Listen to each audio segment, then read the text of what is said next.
The Giants are breathing a sigh of relief with the Marlins now out of here.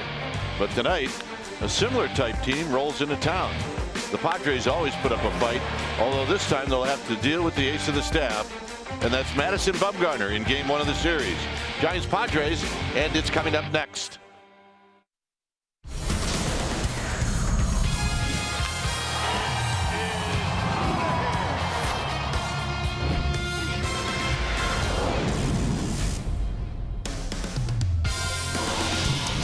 The homestand moves on to tonight. The Marlins are out of town, and the Giants welcome in the San Diego Padres, game 1 of a 4-game series. Welcome to NBC Sports Bay Area, and it's powered by Xfinity. Hi again, everybody. I'm Dwight Kuiper. Alongside me is Mike Krukow. Well, after that tough loss on Monday, the Giants end up taking the next 2 games. They take 2 out of 3, so they got a little mini streak going. Padres, on the other hand, have lost 4 straight. But Giants have to remember what the Marlins did to them. Padres are kind of like the Marlins. Well, the Giants aren't in a position to be taking the Padres lightly. Look, they've played them 7 times this year. They're 3-4 against the Padres. And last year, Padres won the seasonal series, and it wasn't really that close. So, bottom line is, they're not taking anybody lightly. Tonight, they give the ball to Madison Bumgarner, who for the first time is going to be absolutely ready to go, pitch count-wise, stuff-wise. Up until now, he's been building his strength, kind of having a mini spring training of his own. So the Giants look to get off a good start on this 4-game series, giving him the ball. The offense, they need to keep getting those big hits. That'll be key this whole 4-game weekend. In left field tonight is Alan Hansen, so that's a little bit of a change. So we'll see what happens there. All right, stay tuned. We'll take you to our NBC Sports Bay Area studios for an update, and we'll do that right after this.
low fares, no hidden fees. That's transparency. And by Jack in the Box. Try the $5.99 Jack Spicy Chicken Club combo with toasted sourdough. New from Jack in the Box. Opportunity. It's the word of the day, and your San Francisco Giants have it. Next 7 games here at home against NL West rivals as they begin to kick off a 4-game series with the San Diego Padres this evening. Welcome back to our broadcast, everybody. I'm Amy Gutierrez. A big win for the Giants yesterday, and a big part of it was Hunter Pence. He came up with a couple hits and a couple of RBI in the 6th, able to extend the inning, extend the lead. But it is his 8th inning gem that we want to take a look back at. We're going to make it our How Far Would You Go for a Togo? It's brought to you by Togo's Pretzel Rami. And hey, it didn't go too far. 1 out in the 8th. He hit what we like to call a thing right over Rojas's head. It went a whopping 178 feet. And it was what Dwayne Kuiper calls his favorite velocity, 59.5 miles an hour. Hey, it doesn't have to be pretty to get the job done. The skipper agrees. He said last night, you put it in play and good things are going to happen. So who's going to have the magic wand do this evening? Good news, Alan Hansen back in the lineup. Maybe it will be him and Madison Bumgarner. He's on the hill. Lineups, first pitch, Kruk and Kite. It's all coming your way.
Out of the dugout for game 1 of this series. Our game time weather is presented by the Santa Cruz Beach Boardwalk. Yeah, hey, get to the beach.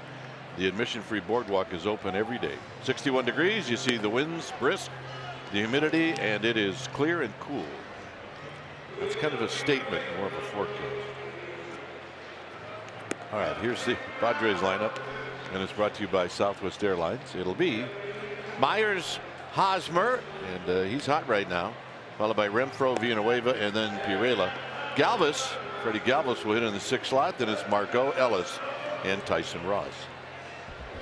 On the hill tonight for the Giants will be the veteran left-hander Madison Bumgarner. Bumgarner in his 9th year at the big league level. And here we are, the 21st of June. He's still looking for his first big league win of the year and his first big league knock of the year. So That tells you everything you need to know about what has happened. He's fought through injuries. When he's right, you're going to see a guy who's going to come at you with low 90s with a natural cut of the fastball from a low 3/4 release.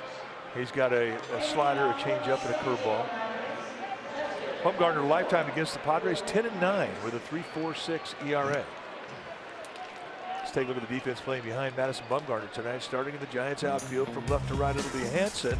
That's right, Alan Hansen getting the start left, joined by Hernandez and McCutcheon. That's your outfield. Pretty good arms across the board. Crawford, Sandoval, they'll be in the left side of the infield. Panic and Bell on the right side, and Buster Posey, he'll be in the squad, putting down the signs. So here's Myers, activated today off the disabled list.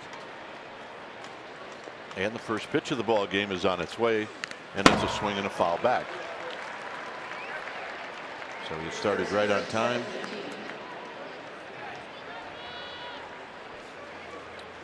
So Myers not wasting any time. Likes to hit in this ballpark, so I'm not shocked at all that he was activated today.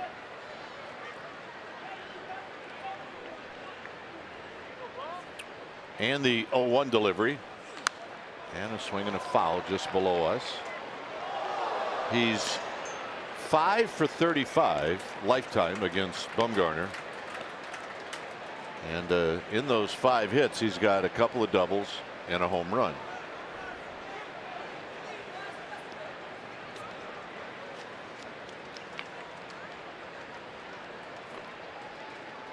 No overshift, but Belt way off the line at first. And this is hit on the ground to Crawford. So Crawford, right off the bat, has a play. Welcome back, Brandon Crawford. 1 out. That's nice. Get one out of the way. Get one out of the way, so I'll get you right back in the groove. By the way, Jerry Davis is the home plate umpire, followed by Knight, Hoberg, and Lentz from first to third. And you'll see a few more belt high strikes with Jerry Davis. He will give you the lows, but he likes that high strike. Doesn't have big corners, but you can stretch his zone out once you establish with him that you're a strike thrower. Here's Hosmer. Hosmer, well, I can see the scouting report already. Get after Bumgarner early. He's going to throw strikes, so get after it as fast as you can. He's hitting at .281 with 9 home runs, 33 runs batted in. With Hunter Renfroe to follow. The only defender in the sunlight is Andrew McCutcheon in right field. Praying that you don't get a ball hit to the right center field side of this Please. ballpark right now. That's how bad the sun is.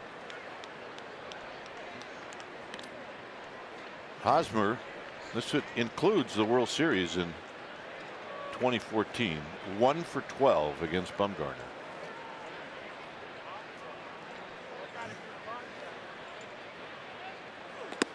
And the fastball is high. The story on the Padres, they lost the last 2 games on their last road trip to Atlanta, 1-0 and 4-1. They just had a short 2-game homestand against the A's, and they lost those 2 games 4-2 and 12-4. There's a bouncing ball foul. So that's an odd scheduling. They played 3 in Miami, 3 in St. Louis, 4 in Atlanta, and then they're home for 2 days, and now they're gone for 7. It's almost as if they got something going on at their ballpark. Here's the pitch. Got him on a slider. Stream the Giants on the go this season. Once again, you can stream every NBC Sports Bay Area Giants broadcast on your desktop or mobile device. Giants games streamed on the go on the NBC Sports app.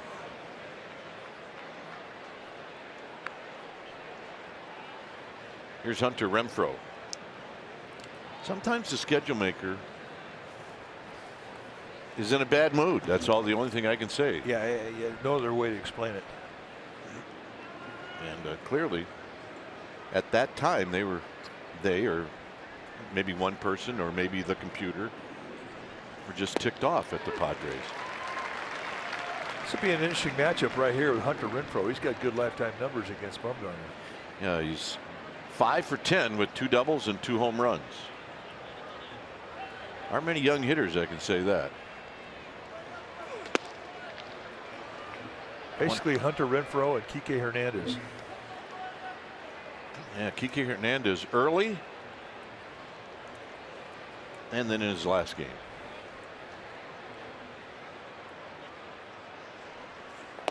Down low, 2 balls and 1 strike. Renfroe overall is hitting .229 with 3 home runs, 18 runs batted in. He's well built and he's got lots of power.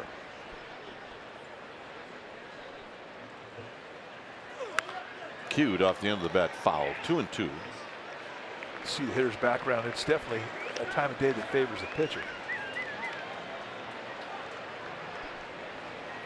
But when a guy's got ownage on you and he sees the ball well and he's comfortable against you, it doesn't make a difference what the backdrop is. He's a tough out. The 2-2 is popped up. McCutchen is watching Belt struggle with this one, and Belt's going to make the basket catch. In a lot of ways, he just, all right, I'll catch it this way.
Movie event of the summer when Jurassic World Fallen Kingdom hits theaters, and that starts on Friday.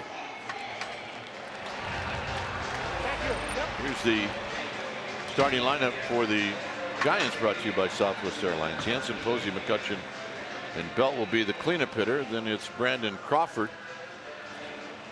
15-game home hitting streak. Then it's Sandoval, Panic, Hernandez, and Bumgarner.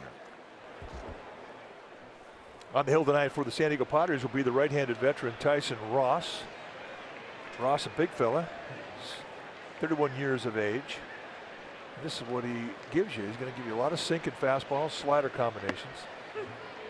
He's also got a changeup that he'll throw on occasion, not often.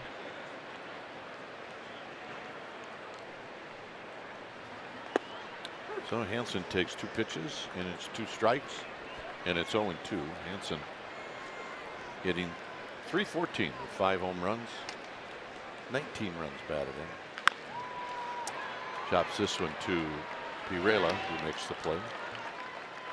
Let's take a look at the defense behind Tyson Ross tonight, starting in the outfield for the Padres. From left to right, it'll be Myers as he gets off the disabled list. He's in left, joined by Margot and Renfroe. Good arms across the board in the outfield. Galvis and Villanueva, they'll be on the left side of the infield. Perela and Hosmer on the right side. A.J. Ellis, the veteran, he'll be in the squad, putting down the signs. Here's Buster Posey at .289, and he takes wide. Also had the day off on Wednesday, which was yesterday. 5 for 20 against Ross with a double and a triple. The sun now moving just a sliver left into Triple's alley.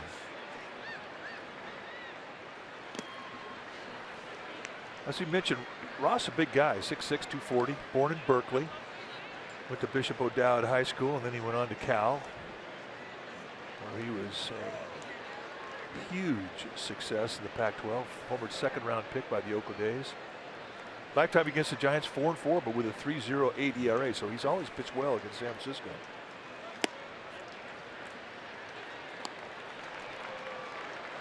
McCutchen to follow.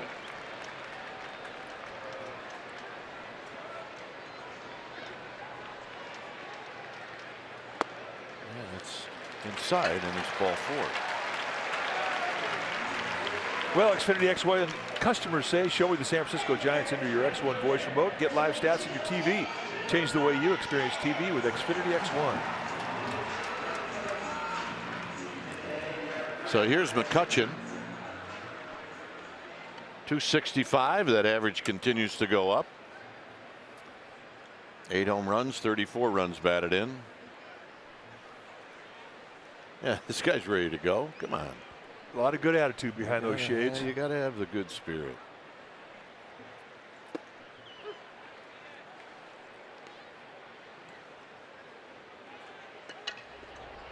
Yeah, the sun can be an issue out in the bleachers right now.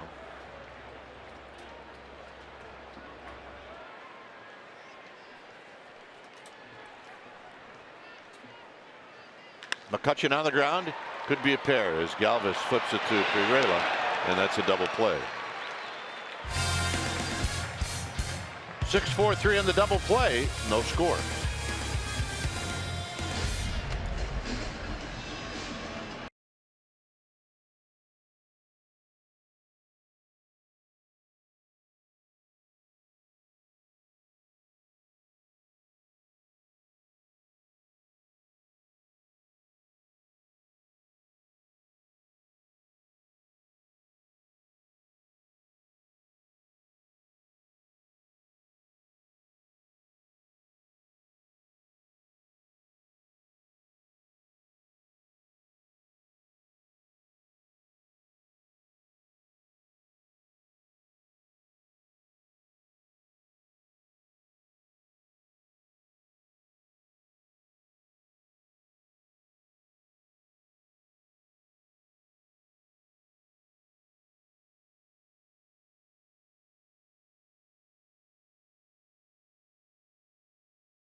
All bread and no beef.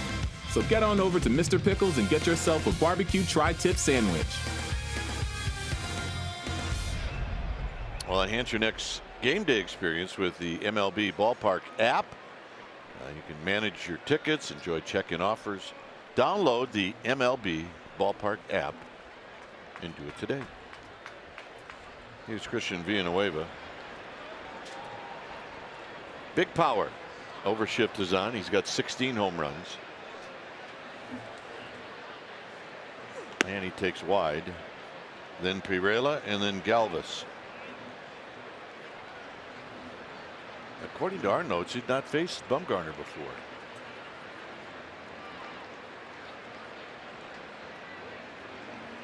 Breaking ball is wide.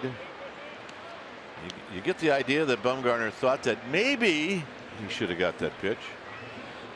Well, first few breaking balls you show Jerry Davis. I mean, traditionally you don't get him until he gets used to the pitch. There's a strike.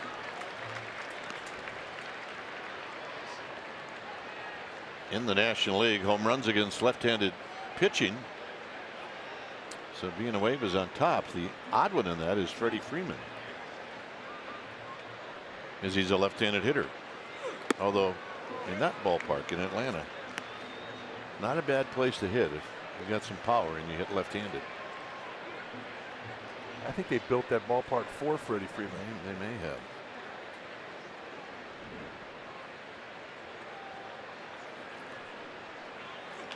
On the ground to third, where Sandoval has it. Well, didn't that build that other park for those 3 starters? They did. Turner Field, the old ballpark, the old new ballpark. The ballpark that's not that much older than this one. That one? Yeah, that one. It's 3 years older than this one. Hard to believe it's gone. Well, gone for baseball. No, I read that one of the colleges is going to take it over. I think Georgia State University is taking it over. Pirela hit a home run over the weekend, his first of the year, as he takes a called strike.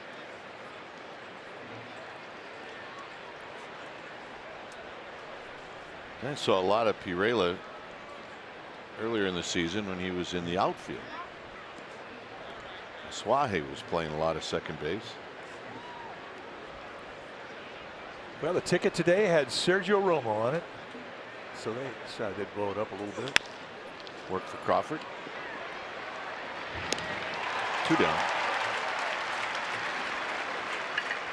I think it's safe to say he was a pretty good Giant, that Sergio Romo. Great job. Part of the big 4, the 4 relief pitchers that anchored those 3 championships: Santiago Casilla, Sergio Romo, Javier Lopez, Jeremy Affeldt. That's something that they'll take with them the rest of their life. Yeah. Quite an accomplishment. Here's Galvis.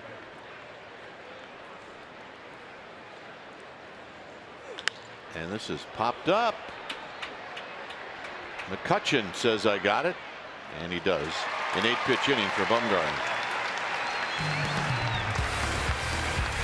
Belt to lead things off.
San Francisco Giants history, and fans get to pick the most memorable.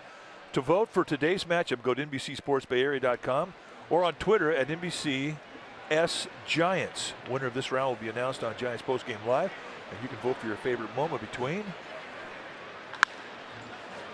As Brandon Belt steps in to take his first at bat.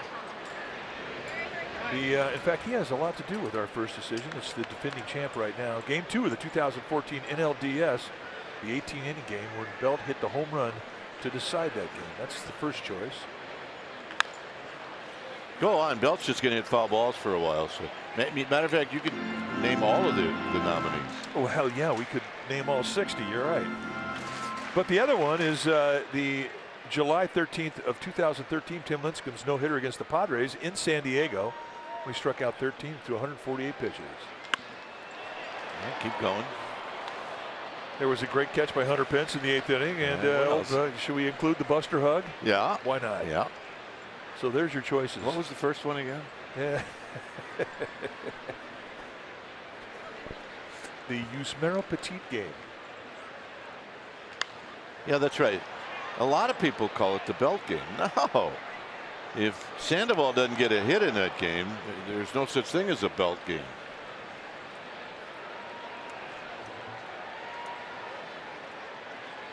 Yeah, it was Zimmerman who walked panic, and he was gone. Gone. See you later. And another 0-2 pitch. 1-2.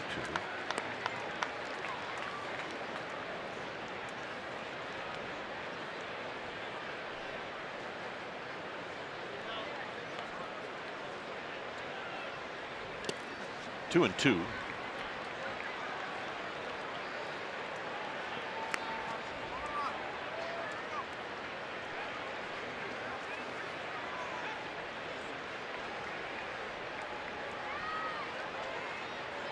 On deck is Crawford and then Sandoval.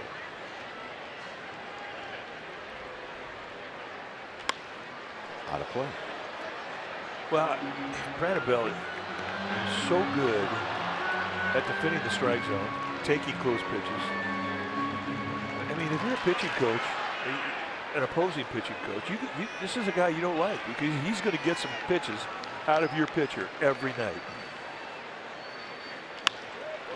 Flips one to left, and Myers comes in and he makes the catch. Let's go back to the two moments, the 60 memorable moments, and there are two tonight. Mentioned the 18-inning game. It's Tanner Roark serving one up to Brandon Bell. That determined and decided that ball game.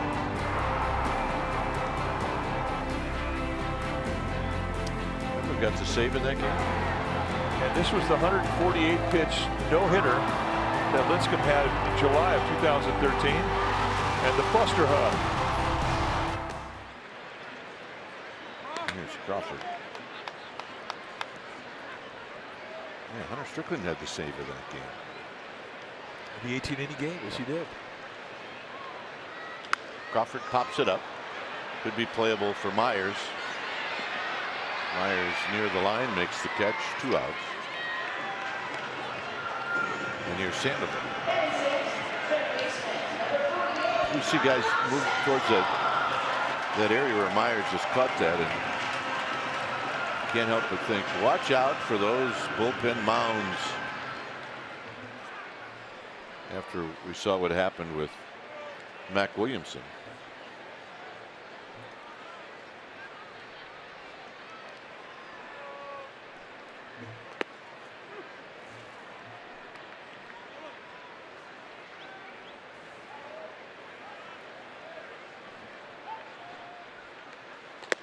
Sandoval. A little tardy on the fastball. Hitting .281 with 6 home runs, 25 runs batted in.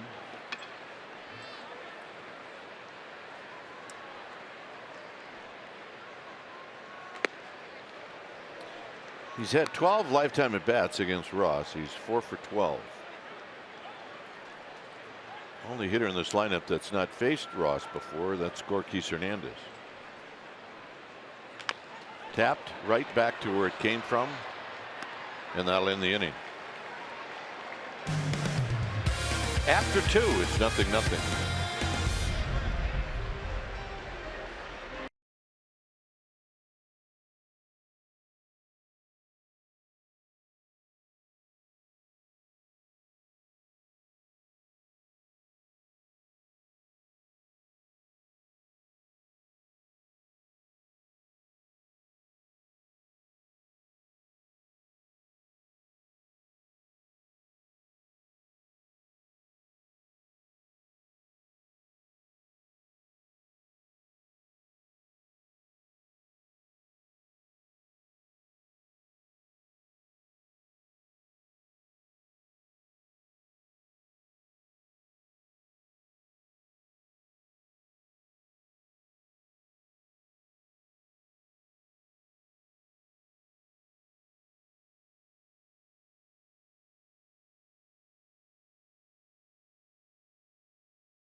all season long, and we finally have a winner of 5 finalists. Is it any more appropriate that a star wins the money? Corey Starr, she teaches physiology at Northgate High School.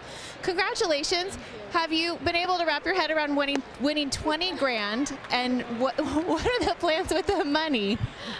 No, it's a little surreal. In fact, I really sort of missed they even said my name because I was the last one introduced, so I didn't realize they'd switch to the winner. And we are going to build an outdoor classroom. That's what we're going to do. So yeah, that's awesome. For the the Giants are in support of that with their outdoor garden. Okay, so this is a big process emotionally. Your students and family nominate you, and then you're thrown out there, and people have to vote on you. And what does that mean to you that people chose you? I'm honestly floored. I had no idea how enormous this whole thing was, but yeah, to have them tell me that, oh my gosh, how many millions of people see this, and so it's truly humbling. I know it's hard to find the words, but I do know that at this point in your career, you've written that you know what you want your legacy to be for your kids, and will you share that with folks?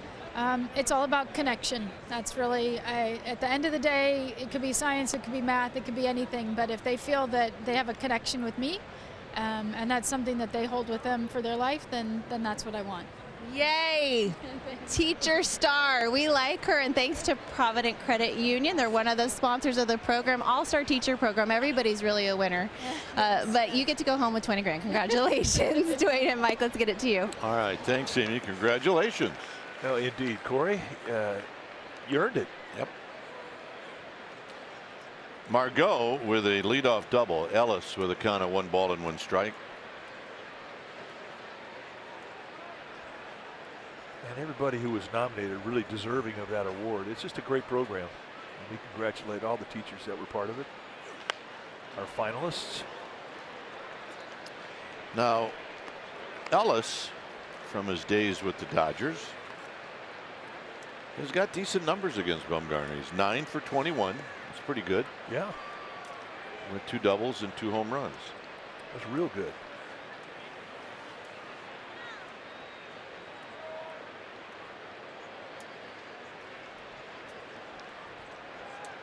And we'll keep an eye on Margot.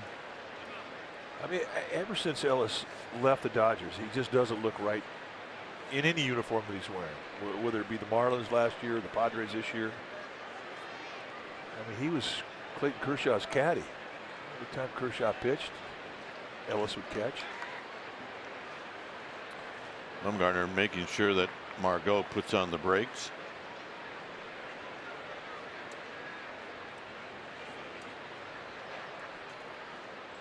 You know you've arrived as a starting pitcher when you can tell the manager who you want to catch. That's true.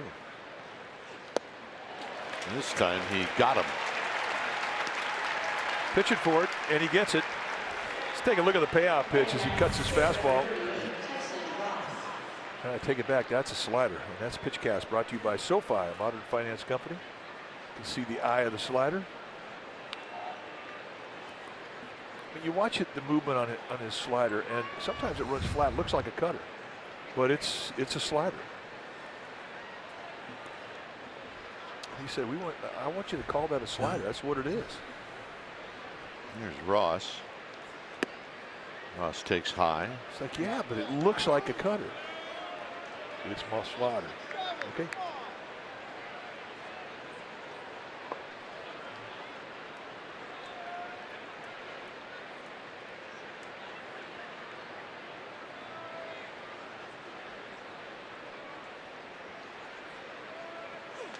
Two and 0. Ross is 2 for 25. He's got 1 RBI on the year, with Myers on deck and Margot at second base.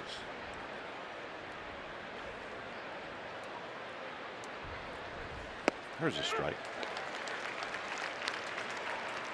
You figure if you look at the starts that Bumgarner has had coming off the disabled list, and prior to starts that he took at the big league level, the 2 that he took in the minor leagues, he should be ready to go. I mean, he's stretched out.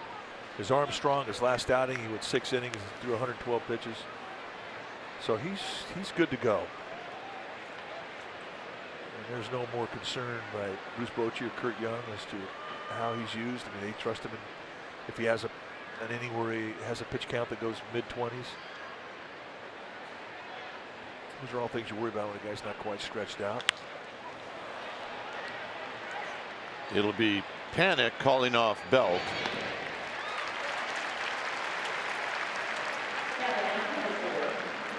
So Ross on the 3-1 pitch pops out, and here's Myers.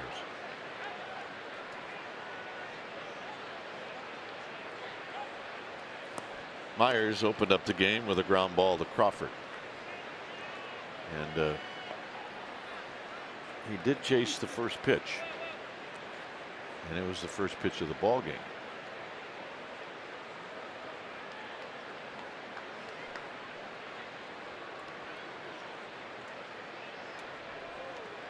And here he sees a breaking ball. From the low 3/4 arm slot that Bumgarner pitches out of, I mean, this breaking ball, when you see it leave his hand, a little crossover step, a lot of deception, but you're thinking that thing's way outside, and then all of a sudden here it comes. And he's very good at taking out that outside location, knee high to right-handed hitters. I think that's one of the things that Ned doesn't get talked a whole lot about, is how good he is spotting his slider and his curveball on both sides of the plate. He has the same type of command on those pitches that he has on the fastball. At the knees.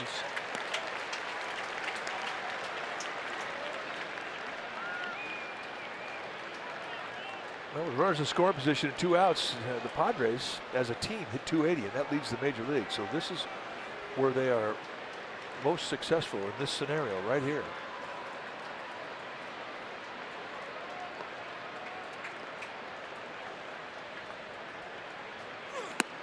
And let's see if we can get Myers to swing at a high fastball. 1-2.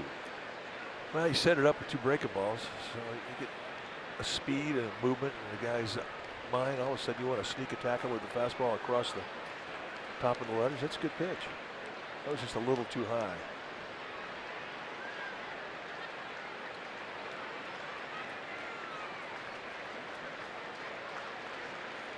You could try another one. You could throw a back foot slider. You could nibble on the outside corner. So he tries to go back up again, and he's not happy with that location. I mean, those are just pretty easy takes. Ideally, you want it to be just above the letters, not above the shoulders.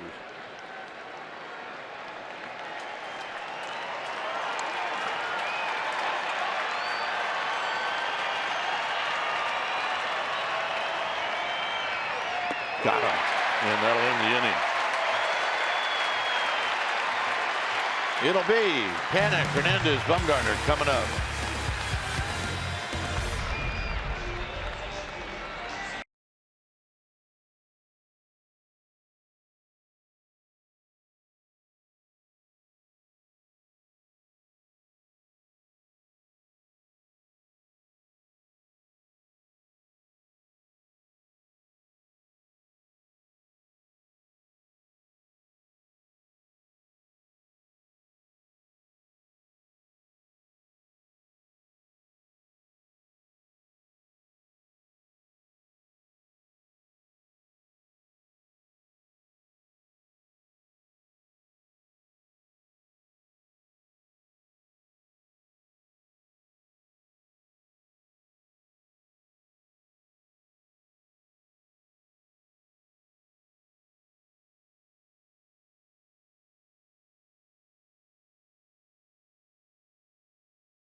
is brought to you by Toyota, designed for the grind that comes through every time.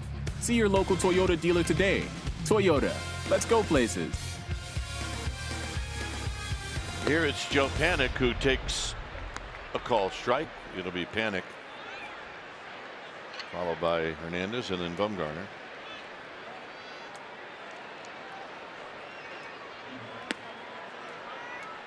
Panic on the year, 239 with 3 home runs, 8 driven in.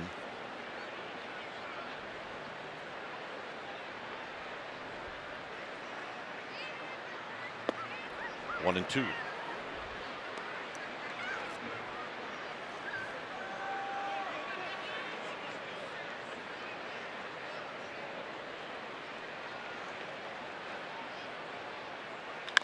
On the ground, tough play, and Villanueva, not a problem. Makes it look easy.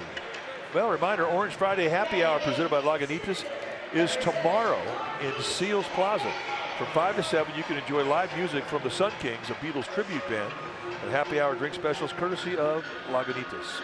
All are welcome to this free pregame event in Seals Plaza. Hey, Huey's here. A lot of action behind the Giants batting cage, and Huey was part of that group. He's here with his drummer. There's David. So it's good to see Huey out. Get him to the ballpark, and he always lights up a crowd. Has he got the good seats?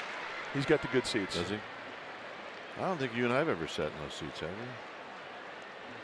No, we have not. We've never been invited. Yeah, that's true. No swing. 1 and 2.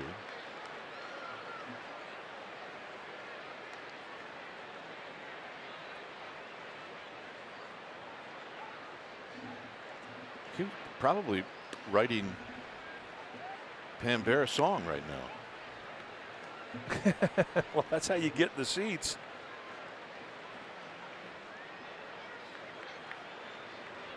Two balls, 2 strikes. And a soft line drive right at Pirela. Not that soft, but it had a little hump in it. Here's Bumgarner.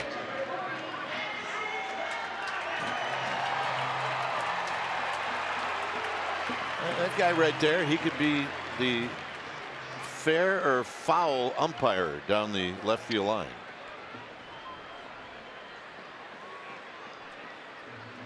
He's got that baby coming right at him. And maybe Bumgarner will hit him one right here. Low. 1 ball and no strikes. Yeah, he's about due to get a batting average going, isn't he? Yes, he is. No wins yet, no hits yet. There's a called strike.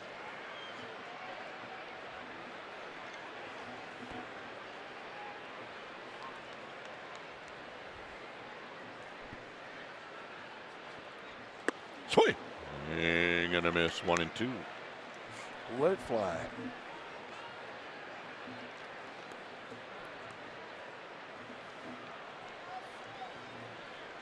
Oh for 7. 0 for 8. And the first strikeout for Tyson Ross. We'll be back.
earlier today after breaking his hand. He's been involved in a few altercations now in his career, and here's what he said about changing that pattern. You know, there's something bigger than just this game, you know, in this life. I don't want my little daughter, you know, growing up and seeing an angry side of anything. You know, I understand the perception that I've given off from this year, last year, 2014. I understand everybody's perception of me, and because this is what they see, you know, this is what I've given them, and I don't blame them for feeling that way.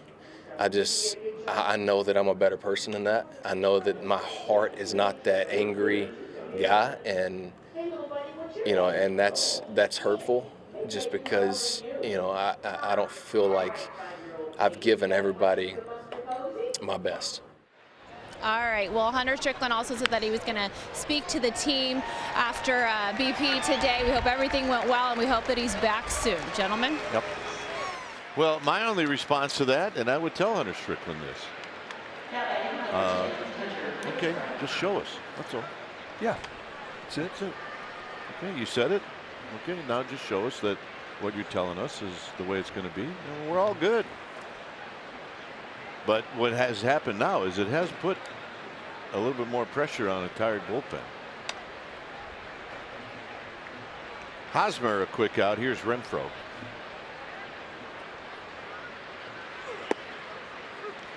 And I would say that to him now, knowing that he can't really get mad at me. Huey Lewis checking in. That's his drummer, Bill Gibson. They're around the bat cage today. Saw Dusty Baker, Andres Torres, Ryan Klesko.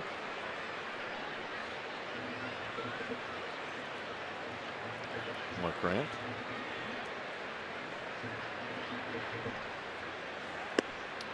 Two balls and one strike. You know, Hunter Strickland, I mean, he's just a guy that, you know, once he knows you, once he says he's your friend forever. I mean, he's that way about his family, and it's just out of character when he gets so amped up that, you know, he would do something to make a decision where he punches a door that would lead to an injury that puts him on the DL for 6 to 8 weeks.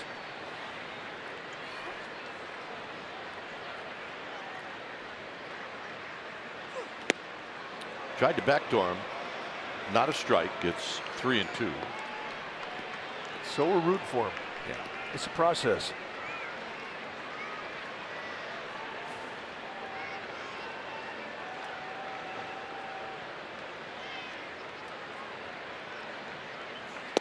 Got him. I mean, he is painting the outside corner with breaking balls. Just wrap around and just nail the glove. Buster Posey never moves the mitt. And Renfro's thinking, well, it doesn't have to cross the plate instead of wrap around the plate. Of course not. Villanueva rolled out to Sandoval in the second. And he will swing for it. And he swung for it. And Joe Panik is going to do the pop-up dance. No problem. And that'll end the inning. Hanson, Posey, McCutcheon coming up.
Before they were major leaguers, players like this young man were simply kids being kids, playing all sorts of sports.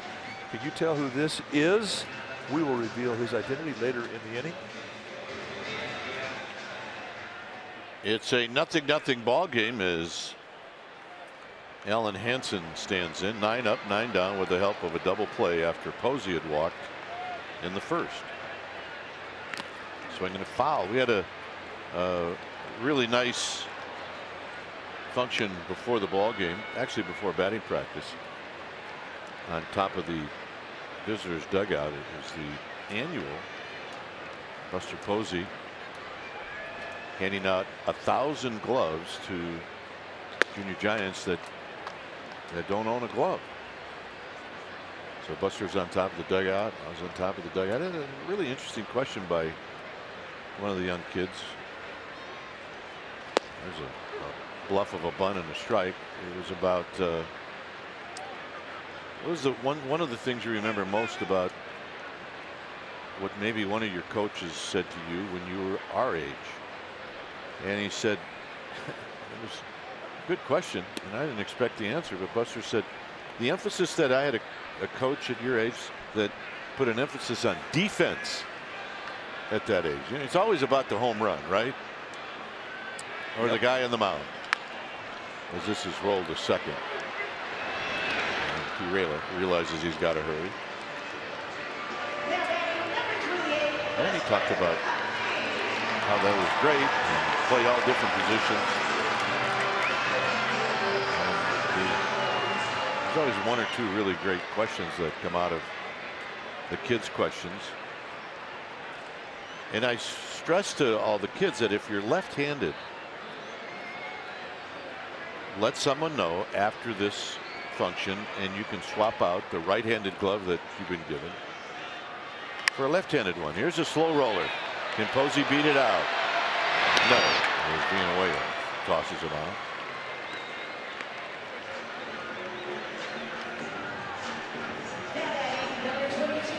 Well, we'll finish that up for a second. Well, let's right now reveal the identity of our major leaguer shown. Here's a kid. It is Brandon Crawford. For a look at many more babyface major leaguers to be, go to our photo gallery at NBCSports.com/fairplay. So here's McCutcheon. So I just emphasize the fact that, you know, if you're left-handed, we'll get you a left-handed glove. And there's always one really smart kid. And when he got to Buster, he said to Buster, Mr. Posey, I'm both-handed. I am both-handed, therefore I need 2 gloves. One for my right hand, one for my left hand. Now, do you think that young man had a sister or brother who was left-handed? Yeah, he was thinking about someone else at home. There's a strike to McCutcheon. There's a marketing genius in every crowd. He said, I am left-handed. I catch with my left hand. That's a good point. Swing. He ain't gonna miss. 1-2. But anyway, a great gesture by Buster. 1,000 kids leaving the game tonight with a glove. McCutcheon takes outside 2-2. This is not unusual for Tyson Ross to pitch well against the Giants. Well, he's only been in a stretch one time, and it wasn't very long. He had a walk with one out in the first, and very quickly after that, he had a double play ball to end the inning. It's out of play. So he has faced the minimum with 2 outs here in the 4th inning.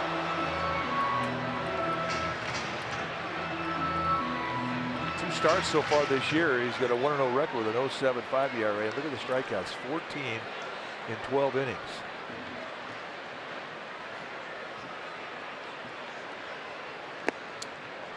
So a full count.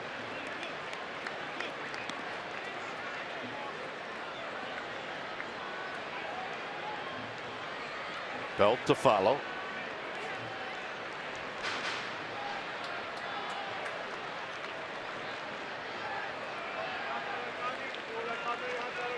And now Tyson takes too much time, and McCutcheon steps out. Inside, he walked him. There really have only been the 2 blemishes on the report card of Tyson Ross. So 1 out walk to Posey in the first, And now the 2-out walk here to McCutcheon. Andy Green, the skipper of the Padres, says we're number 1. Yeah, the last time I saw Andy Green up close, Joe West was kicking him out in Atlanta. I'd like to know how many guys Joe West has kicked out in his career. I bet he knows. Here's Belt. Belt had a long at bat, and he eventually hit a fly ball to left field.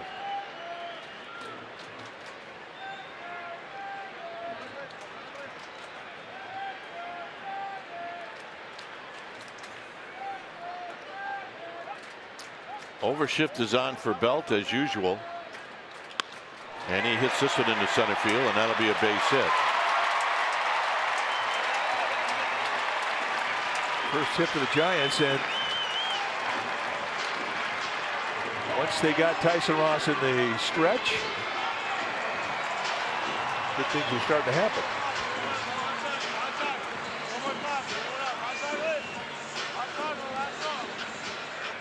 Here's Crawford.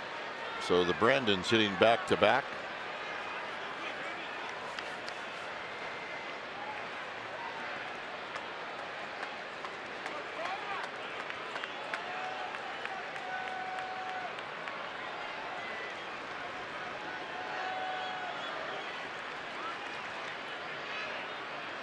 Popped them up.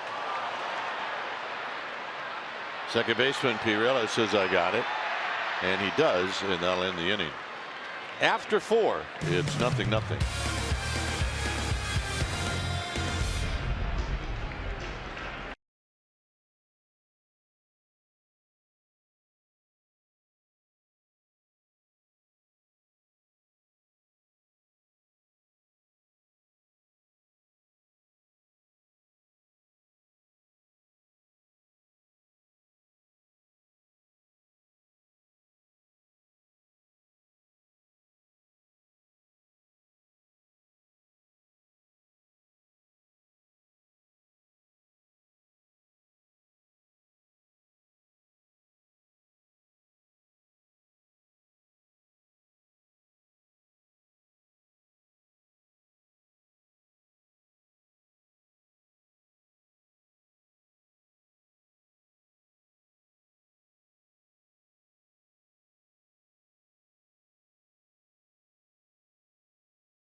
Sriracha Lime Tempura Green Beans. Visit habitburger.com for a location near you. No score is Jose Pirela is going to lead things off against Bumgarner. And a called strike. Pirela bounced out to Crawford. Each team with 1 hit. Belt a single and Margot a double. There's a first pitch changeup with perfect location from Bumgarner as he introduces that pitch. This is hit up the middle for a base hit. And a wide turn by Pirela. Well, Saturday, the first 20,000 fans are going to receive an Expressions of Bumgarner t-shirt presented by StubHub. You can buy directly from the Giants at sfgiants.com. It's the Giants and Padres. Galvis hit a pop-up to Andrew McCutcheon in the 2nd inning.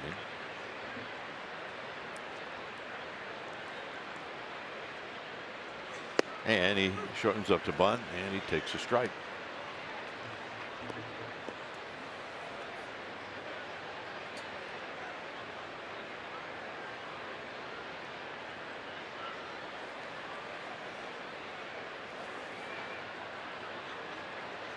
Galvis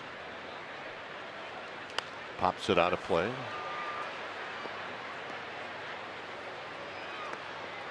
Galvis is the only switch hitter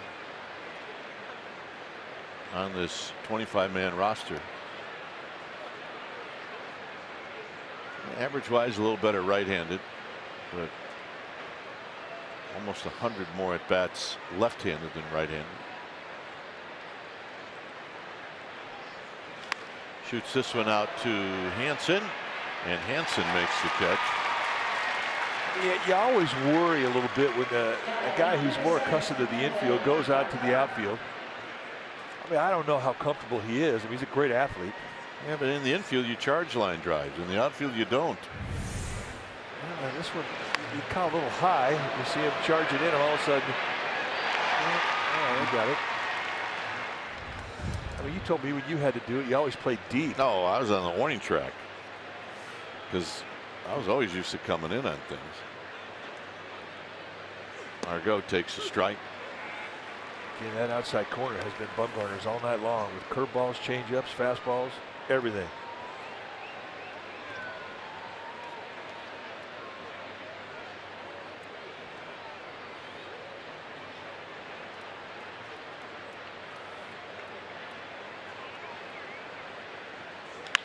Driven to right. This is going to be trouble. It'll put runners at second and third. Now coming home, and they got him. I don't know if Pirela ran through a stop sign or not, but Panic throws him out. Now, Glenn Hoffman, the third base coach, I saw him put up the stop sign. So this is all on Pirela. Nice opposite field hitting. Giants gave the line. And Margot finds it. And watch the play by Posey as this ball goes up the line. He has to come back and put the tag on. And watch the stop sign. There it is right there. Stop. Stop. Yo, El Dude. Stop. That's a great play by Buster Posey. Absolutely. You do that with a hinge glove. Buster Posey and Madison Bumgarner love it.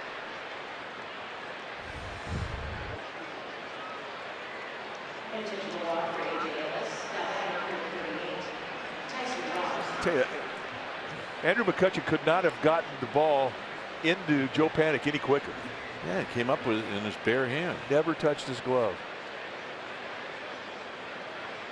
Play goes 9-4-2.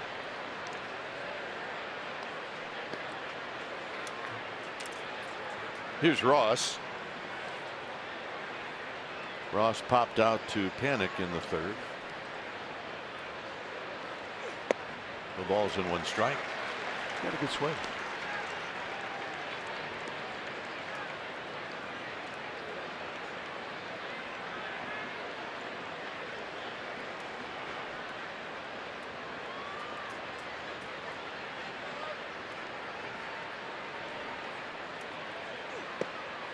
Oh, 2. Watch the bare hand, a perfect chest high strike to Panic. I mean, that throw from McCutcheon to Panic set the play up.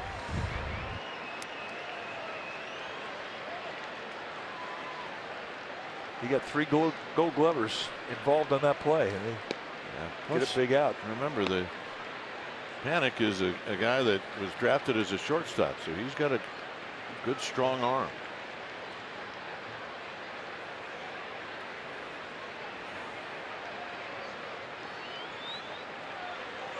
And that'll end the inning. So defense, a key here in the 5th. Pirela says, now, I don't think I'm going to stop. And it cost him.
Superbike World Championship, June 22nd through 24th. Get your tickets at WeatherTechRaceway.com. Well, it's your chance to enjoy post-game fireworks at the ballpark, paired with music from the Beatles, and it's presented by Snapple, and that's going to happen tomorrow. So buy directly from the Giants at sfgiants.com. Bottom of the 5th already.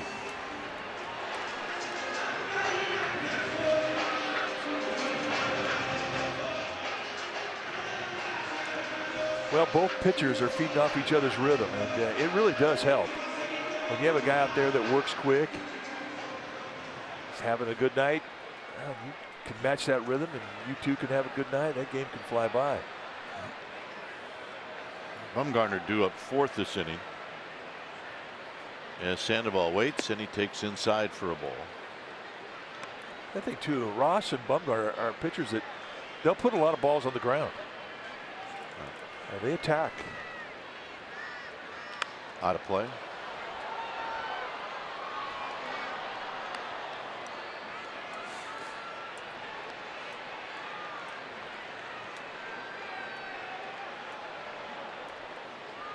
Joe Panic on deck, and then Hernandez. Down the left field line, that's going to be out of play. He's close to our guy that was guarding that left field foul pole. It's his job.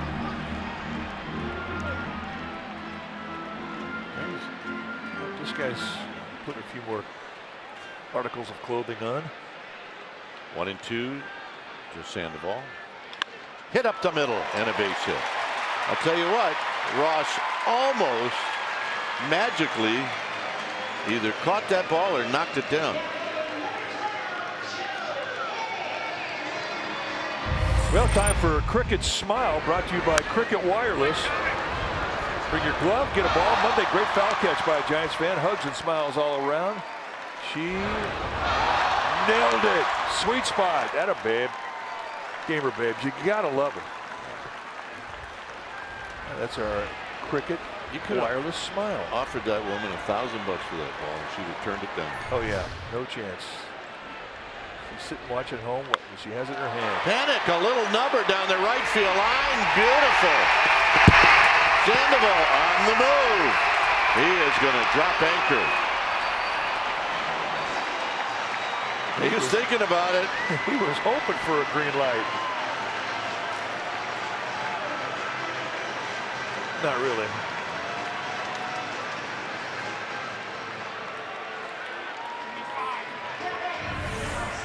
He hits it kind of off the end of the bat, but the Padres have been playing Panic up in right center. They gave him the line.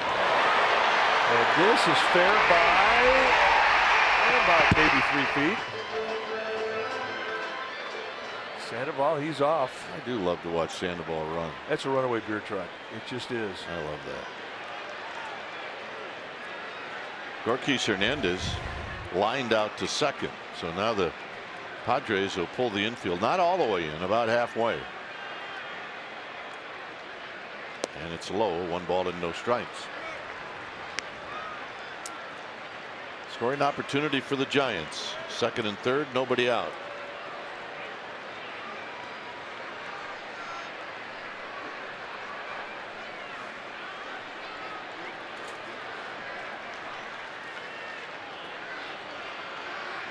The pitch.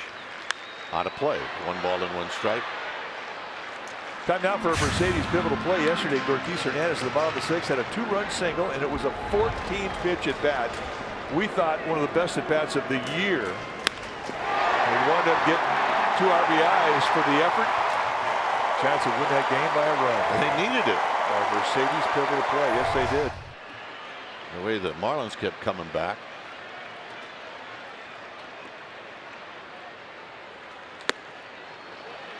Does not chase that high fastball. 2 balls and 1 strike. I think that's one of the big reasons why he's had success hitting for an average this year. He checks into this at bat and he's hit 283. He's staying in the strike zone. Of course, playing every day will help that situation. Up the middle. And a nice play by Galvis. So Bumgarner can help himself. If it's 1 out, Pablo Sandoval's going. With no out, he's not going. That's something you talk about even before the pitch is thrown.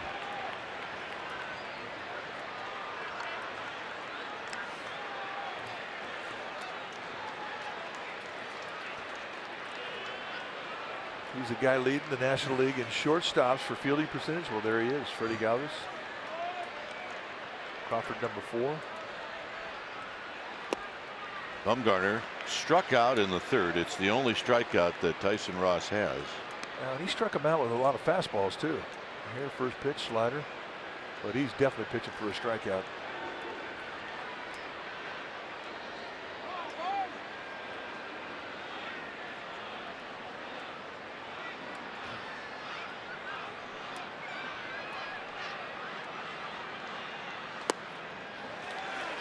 Two 2-0. Good eye. The other thing too about Ross, because he's a sinker baller, I mean, he's got an open first base, and I know it's a pitcher hitting, but it's Bumgarner who swings the bat well, and he could just throw corner teasers at him, and if he walks him, I mean, he didn't really care because now he sets up the double play. It's the beautiful life of being a sinker ball pitcher. 2 balls and 1 strike. So he's just staying on the corners. You can really count on a guy being aggressive, and for a pitcher, he's a bit handicapped because he doesn't have the same honed-in strike zone that everyday players has. So he's more likely to chase.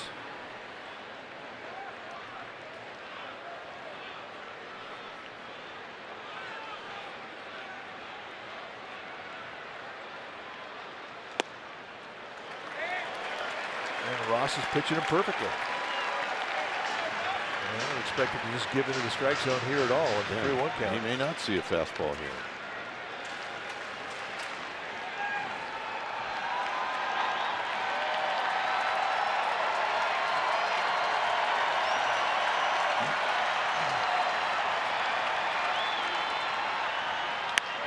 High to left field in the yard to Myers. Sandoval tags. Here's the throw home. It's cut off. 1-0 Giants. That's great at bat. And it's at bats like that that really give you credibility in that dugout. I mean, that's a situation where that pitcher's trying to strike you out.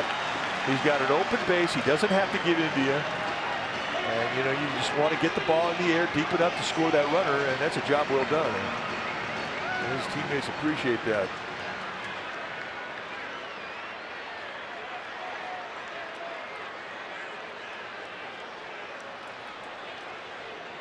Here's Hansen with 2 outs.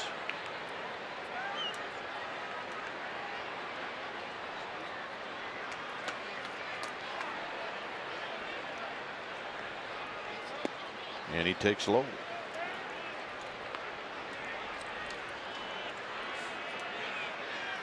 So Pablo Sandoval, who opened up the inning with a base hit up the middle.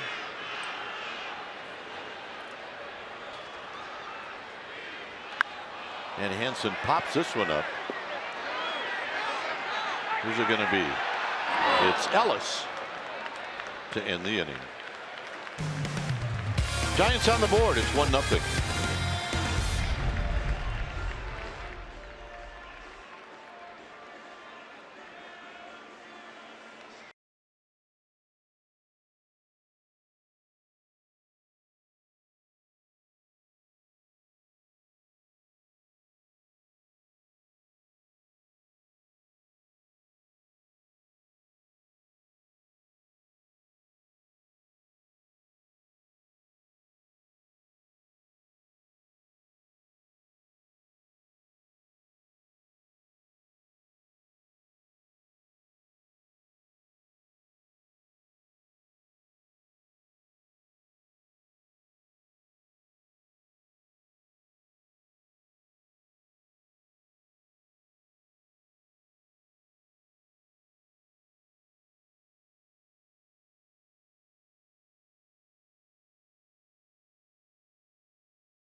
Tonight, the 16th annual LGBT night. It is sponsored by PG&E. I have two special guests. Right next to me, Doug Litwin, president, and next to him, Mike Wong, creative director of the San Francisco Lesbian and Gay Freedom Band, which is awesome. And let's start with you, Doug. The Giants, 16 years they've been doing this. What does that mean to the LGBT community to have that kind of support from the Giants? Well, if you look around, you'll see so many people. It means a lot. It means a tremendous amount. And even before they started doing LGBT night, they did the Until There's a Cure games, which go back to 1994 at Candlestick Park. It's so important. And we come here every year. And since 2009, I've been the community liaison for this game. And now we're celebrating our 40th anniversary this year while the Giants are celebrating 60. Well, Doug and Mike are great community partners with the Giants, and Mike, so is PG&E. In fact, they were the first major company in California to support No on 8 and the first major company to sponsor the Pride Parade back in 1986. They are definitely with this cause, and they're in this community, and they love diversity. What does that mean to you? Oh, it means so much to have that support. I mean, when the band first started in 1978, 40 years ago, to think something like PG&E would be able to support the gay rights and pride and everything just so early on in the career. I mean, now everyone's sponsoring pride and everything. And so, you know, it's just great to have the support. And now this year we're grand marshals for the parade. And I think that having the support of people that are mainstream like PG&E to really bring to light all of the causes of LGBT, especially with the trans, that is with bathrooms, not being able to use their own bathrooms and being often, you know, invisible sometimes to the plight of everyone else. So we got to keep pushing strong, but with support from the Giants and from PG&E and everything like that, I think it's just means so much to the movement. And it means a lot to see progress. And Doug and Mike wanted to point out, Dwayne and Mike, that the Giants are winning, and it's because they're here. Doug and Mike, thanks for joining us, gentlemen. All right. You know, for the longest time, I was trying to figure out why the Giants were winning. Now I know. Well, there you go. Well, and if the Giants do indeed win, they'll have to come back tomorrow. That's right. All right, good job, fellas. 2-2 to Will Myers, who was kind enough to take some pitches while Amy G was being so very kind downstairs. And a swing. Ain't gonna miss strikeout number 6. 6 strikeouts, 1 intentional walk for Bumgarner. Who, by the way, I'm sure may have said something to A.J. Ellis as Ellis walked down the line, something like, "That wasn't my idea," which she said to Paul Goldschmidt about 3 years ago. Here's Hosmer.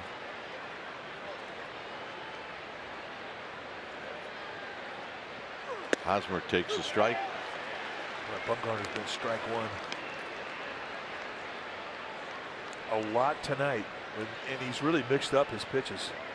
Hasn't been just a breaking ball or a changeup or a fastball. I mean, he's throwing them all. So important. I mean, and I think that's the best way to establish in the mind of a hitter or a dugout watching. If you're on that mound, show them that you can get all your pitches over on a first pitch strike. It's an easy way to establish it.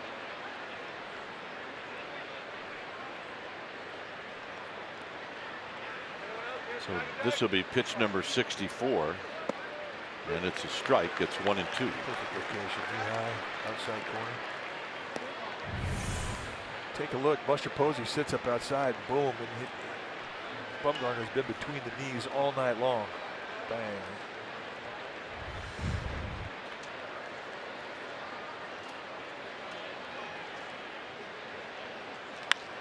Hit out into left center field for Gorkis Hernandez. I told you that we had that question and answer with Buster Posey as he gave away the gloves before the game. And I didn't know this, and he thought that I did, and maybe you knew it, but his first glove as a kid was a Bobby Bonds glove. Left-handed? Nope. So he had a right-handed glove as his first glove? Buster. Oh, I thought you were talking about Bumgarner. Oh, that's interesting.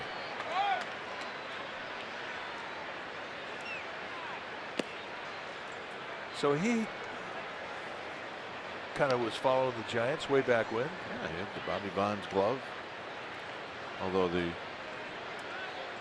Atlanta Braves were the one that was his team as a kid.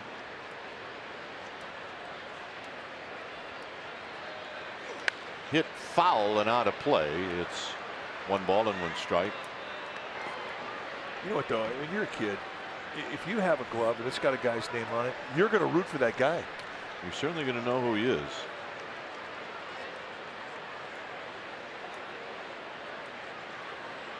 When I saw your name on that first glove that I got, yeah, it was awesome. Yeah, well, you know, kid, let me tell you.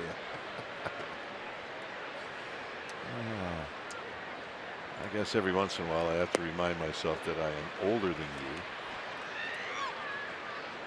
Not by much. Well, you know you're reaching a certain age when your best buddy asks you for Medicare advice. That happened. Sandoval to Belt and not letting the inning. Well, I got a lot of these. Really? Really? Really? Come on.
Landon C., a new exhibit at the California Academy of Sciences. It's 1-0 Giants as Buster Posey's going to lead things off. Ross has been good. Bumgarner's been good. So you see the South Beach Marina. There's a called strike. Posey walked in the first, rolled out to third in the fourth.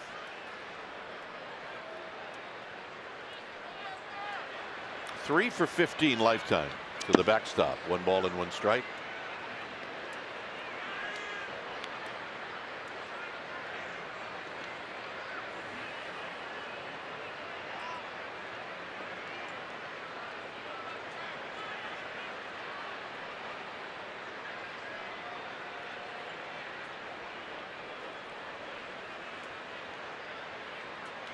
Out of play.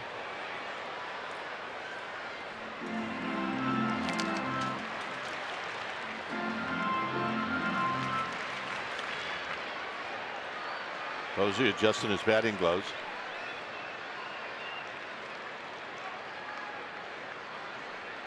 You are just a little bit older than me. You just had a birthday a couple days ago. Slowly hit. Galvis. So what was the favorite birthday gift you got? Well, I'll tell you after this. Fireworks tomorrow night, presented by Snapple. It's also Beatles night. The t-shirt featuring our Fab Four, Crawford, Panic, Belt, and Posey. That'll be given out with a special package. Giants and Padres, sfgiants.com.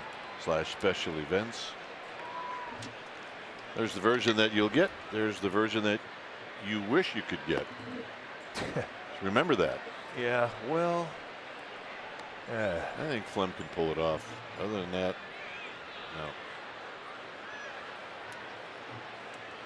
What was my favorite gift? My favorite birthday gift? Favorite birthday gift, what was it? Well, McCutcheon takes a call strike. You know, at our age, every day's a birthday for us because whatever we want, we get, right? Within reason. Yeah. McCutcheon hammers one, center field.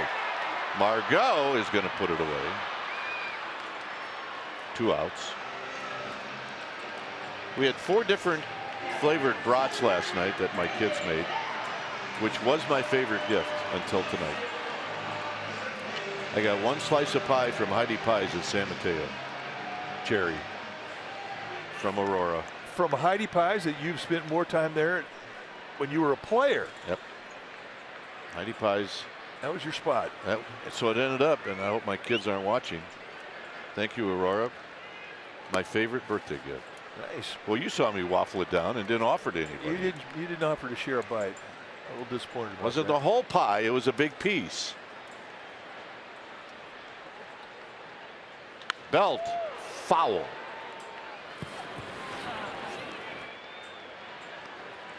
It's amazing how when you're younger, a piece of pie is not going to do it for you for a gift. It has to be something with wheels or something that sparkles. See, or now, piece of pie, I'm all good with that. Maybe a bottle of wine or a bottle of something else. 2-1 to Belt. Belt is 1 for 2.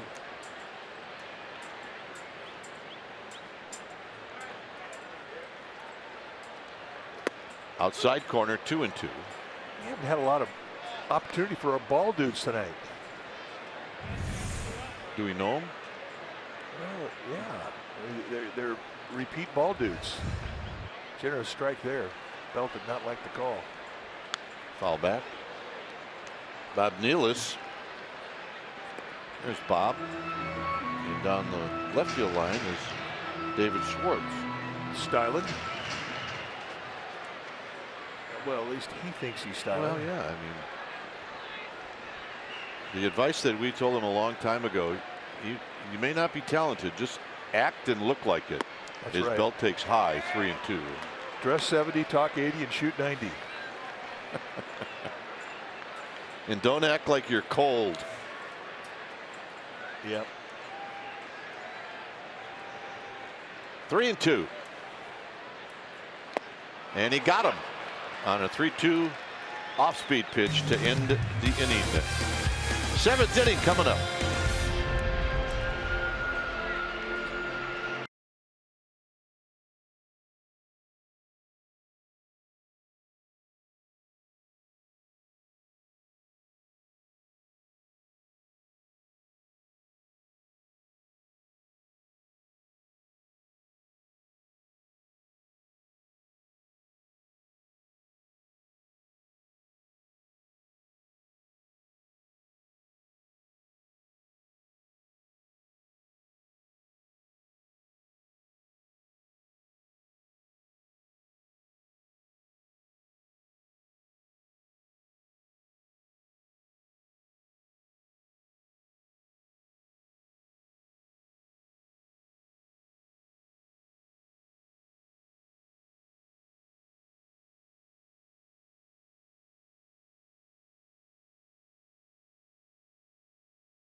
Brought to you by your local Toyota dealer. Through 6 innings, it has been a good old-fashioned pitching duel between Tyson Ross and Madison Bumgarner. 6 innings apiece, 3 hits allowed. The difference, a 1 run allowed by Ross in the 5th inning. And both pitchers very economical with their pitch count. That's our Toyota game summary, brought to you by your local Toyota dealer. Giants 1, Padres nothing. We're in the top of the 7th. Villanueva to lead things off, then Pirela, and then Galvis.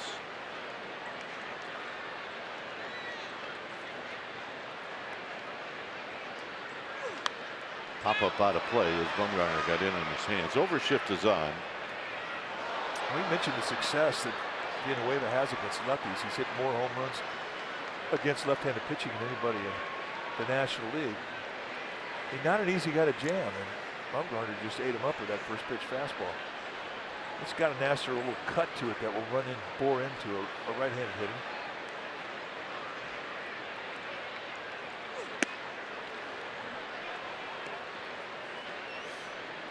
Bit of a waste pitch outside. It's 1 ball and 1 strike.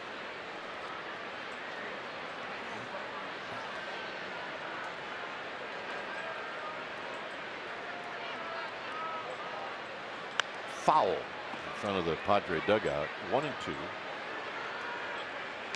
Soft stuff away, sets up. Hard stuff in.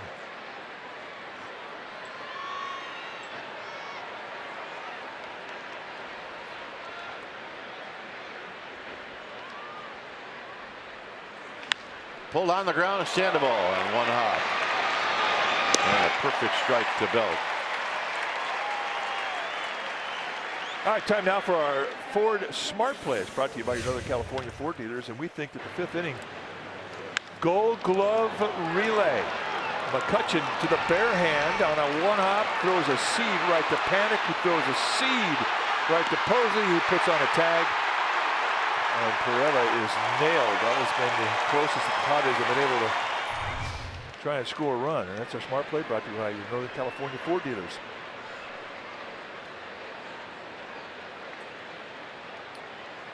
Pirela takes low.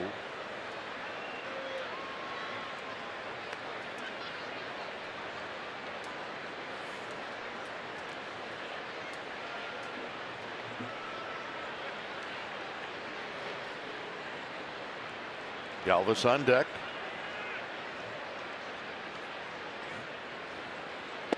And a strike. Good changeup.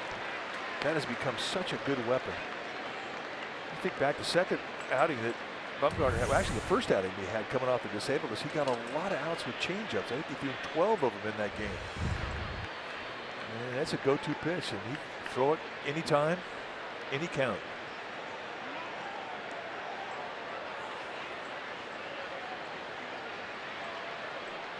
And that's the type of a new pitch that definitely will catch the attention of everybody around the league.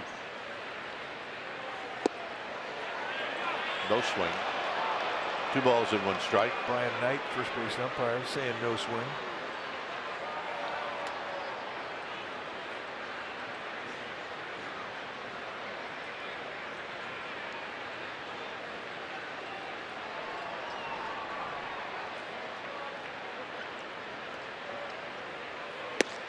Backdoored him 2-2. Well, he has had that location whenever he's wanted it.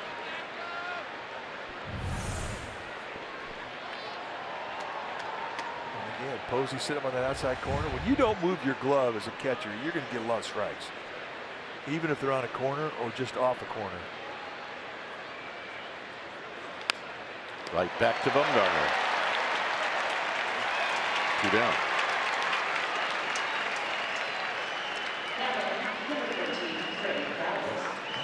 Look at the efficiency of the pitch count as he's got 78 through 2 outs here in the 7th. And really only 1 time he's gone over the preferred 15 pitch total, and that was back in the 3rd when he had 16.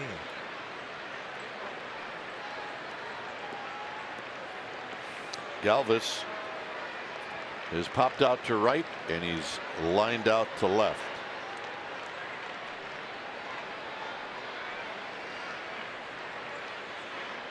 And he takes high and wide. 1 ball and no strikes. Bullpen activity now for the Padres. Just missed with that first pitch strike. He's been 17 for 24 with first pitch strikes tonight. There's a strike.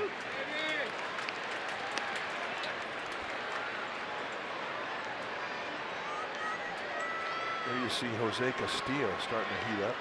Padres have 4 lefties in their bullpen. 8-man bullpen. Their closer, Brad Hand, is a left-hander.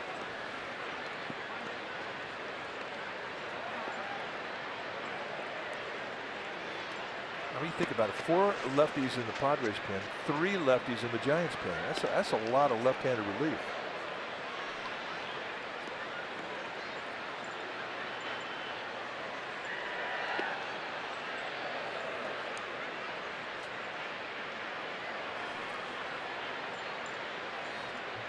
The 2-1 pitch. There's that pitch again. It's 2-2.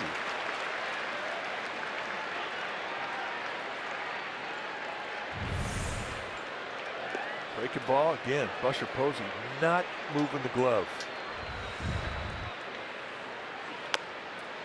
And kind of forced Galvis to swing at that. It remains 2-2.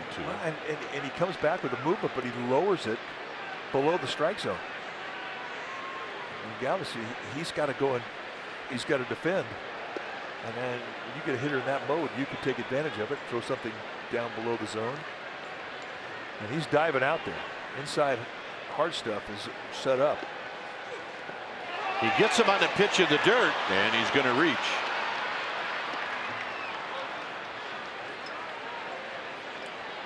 And that's an interesting turn of events here because you've got a base stealer with Galvis.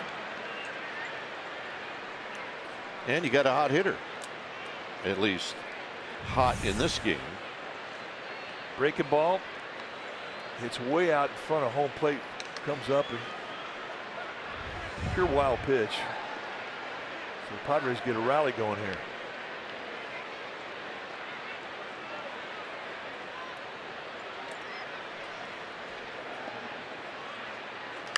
Pop up.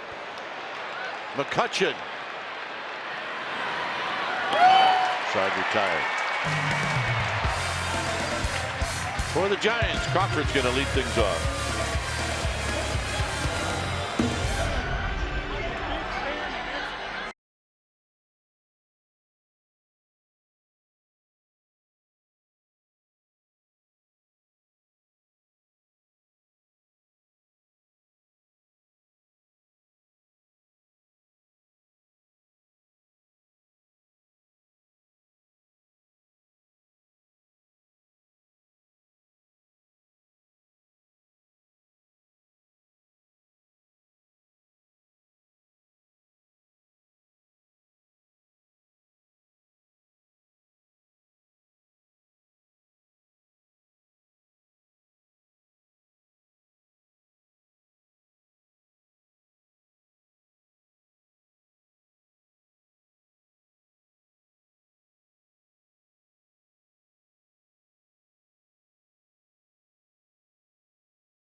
Brought to you by Southwest Airlines.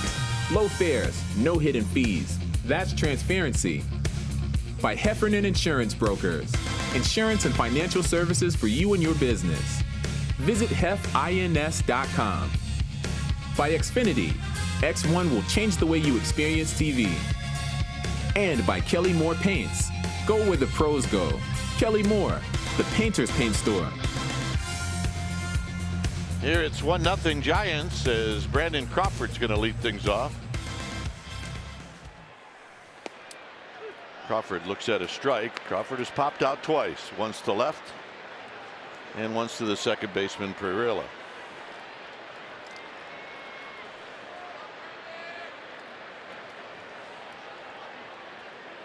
If you just joined us, the RBI in this game belongs to Madison Bumgarner on a sacrifice fly to left field. Crawford takes low and away. 1-2.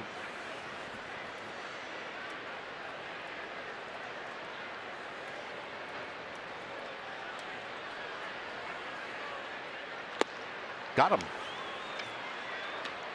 No miss Giants outsiders. Giants postgame coverage is not over after postgame show. Grant Bisbee and Therese Vignal. Well, they're going to bring you a fresh take on the game and the season on the Giants outsiders tonight after postgame live. Hey, the birthday boys.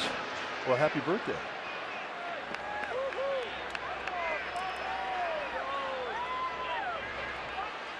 Sandoval opened up the 5th inning with a base hit up the middle. And he eventually scored the only run. Here he fouls it back. Tyson Ross right now is throwing strikes, folks. Well, and he too is mixing up his pitches. He has not been predictable to the first pitch. Had a lot of 0-1s. I'm telling you, you get a guy who's got similar rhythm to you, and he's working at a quick pace, and you're getting out there, not spending a whole lot of time on the bench. That's when you see pitching duels.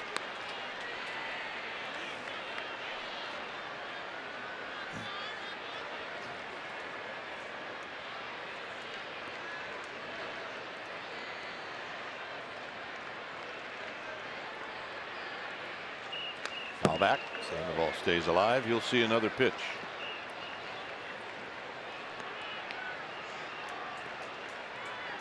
Not much going on around the major leagues. I believe the only game going on is the Angels and Blue Jays.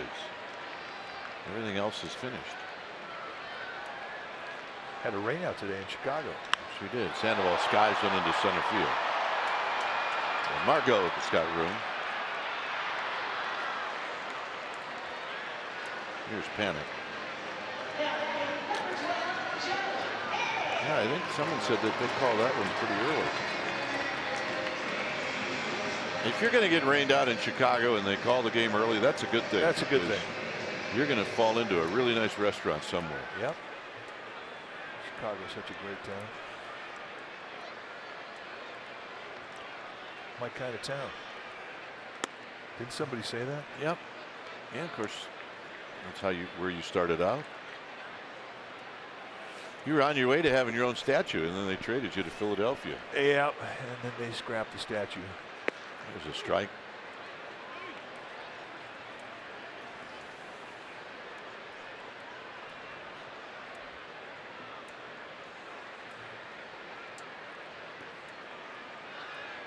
Panic, left center field. Can anybody get there? It's going to be diving, and no, Margot didn't catch it. It should have been a ball that one of those two should have caught. And I think when Myers bailed out, it was up to Margot, and he didn't catch it. It looked a little funny at the end of the play where he just kind of jumped. I think he quit on the play, and then now watch this lunge here at the end.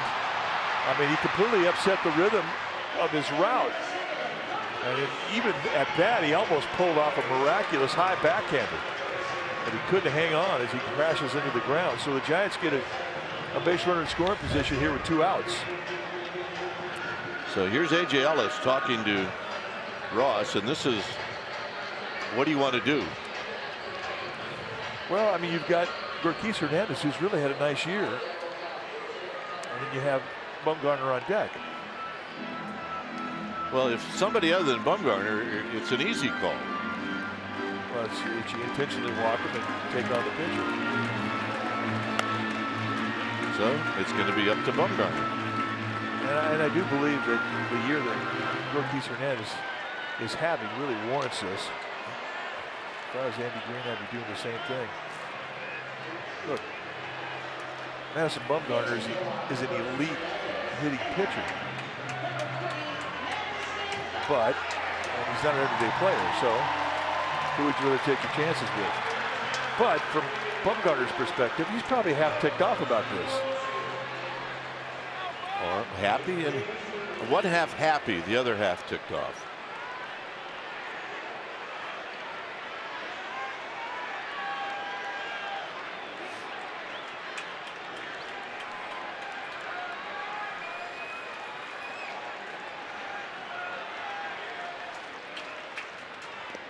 One ball and no strikes.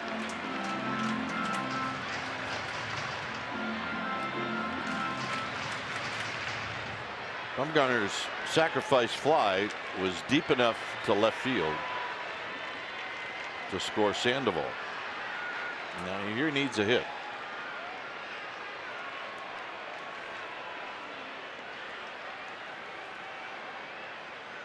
And he waves at that one. One ball and one strike. Yeah, and yes, he does have an open base here, but I can't believe that he wants to face the top of the lineup. So I would imagine that Bumgarner is going to get challenged. He is going to get pitched to. There's Hansen.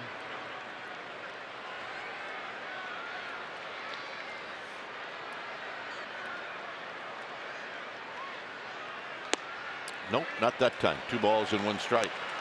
And one thing too about Bumgarner as a hitter, I mean, he will sit on a pitch. He didn't always go up there looking fastball. And he's been getting a pretty steady diet of breaking stuff.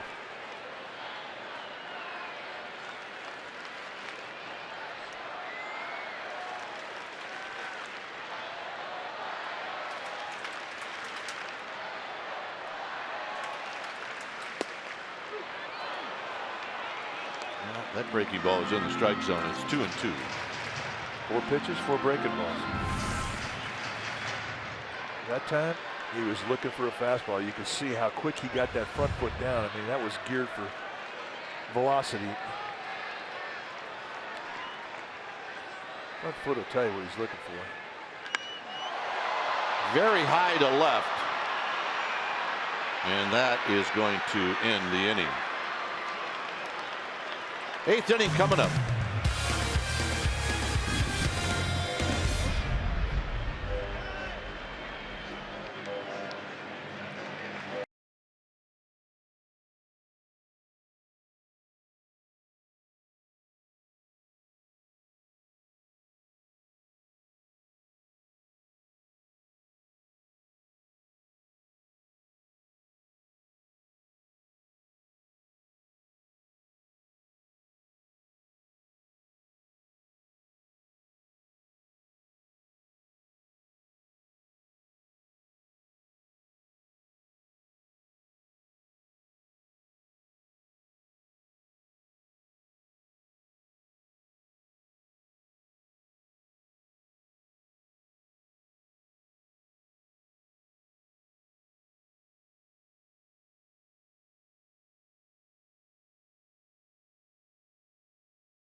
And we're going to talk about a guy that I watched as a kid growing up with the Milwaukee Braves. That's Warren Spahn.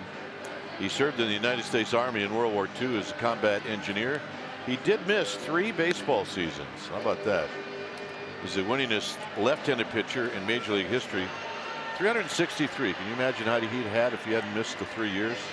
Cy Young in '57 when the Giants or the Braves were world champions, and he pitched 21 seasons, finished out his career with the Giants, and he went into the Hall of Fame in 1973. And he could hit. He could hit.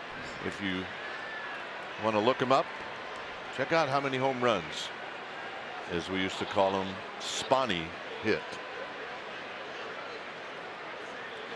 Here's A.J. Ellis. Ellis is 0 for 1.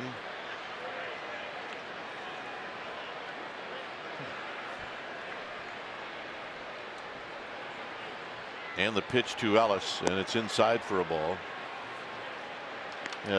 County Stadium in Milwaukee was very short down the right field line, and Warren Spahn at 35.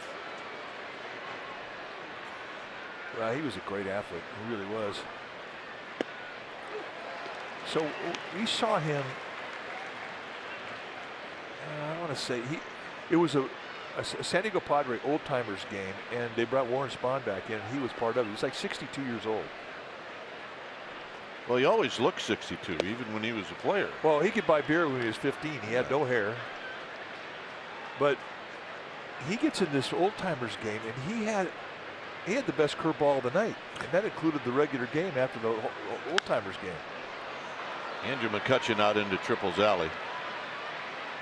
1 out. All right, let's check in with Amy G. Amy, what do you got? Well, Dwayne, you talked about it earlier, but in case fans missed it, before today's game, Buster Posey hosting his annual glove giveaway around Dwayne Kuiper handling the Q&A duties. He did an excellent job, and then Buster donated 1,000 Rawlings gloves and tickets to tonight's game to Junior Giants players. Posey said about the program, the glove giveaway, it's a fantastic event for a great cause. It helps kids with the tools they need to have a fun and active season. And he added that seeing their enthusiasm gets the Giants excited to play. It's inspiring to say the least. Gentlemen? Indeed it is. It's a great day. And a good turnout.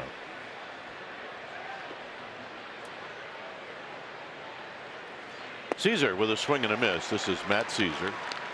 I just want to finish that story about Warren Spahn. Yeah, Spahny. He pitched great. He had a great curveball, but he hit that day. He hit a ball off the wall for a double in an old timers game, and he had to be at least 62. Got him. 3 pitches. 8th strikeout for Bumgarner. Take a look at the outside corner. Again, Buster Posey sitting up in the outside corner, and he is not moving the glove. That's rough at bat. Here's Myers.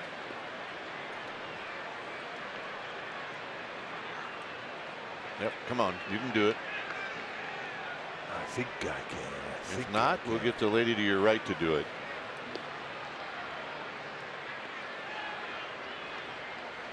Yep. We'll check back and see how they're doing. Yeah, like maybe tomorrow. Inside to Myers. Well, they kind of hit a snag up on the wall. I don't know, I liked it better when Nafy's chicken was hanging up there. Yeah, I miss those Nafy chicken day. Backdoored him. 2 balls and no strikes. There we go. This guy's a little going, I was trying to impress, sorry. That's not good. First date. Remember when Bonds used to get intentionally walked? They'd put a rubber chicken out there. Yeah. And they had a whole string of rubber chickens out there. And then they put one up that was kind of. Well, no, they walked Nafy intentionally. And he got chicken up there, but it was deflated. It wasn't full blown. It was a skinny chicken. It came out of the box. Strike to Myers. 2 balls and 1 strike. Myers old school. No batting gloves. And he went down there and got a handful of dirt. He's a rub some dirt on it guy.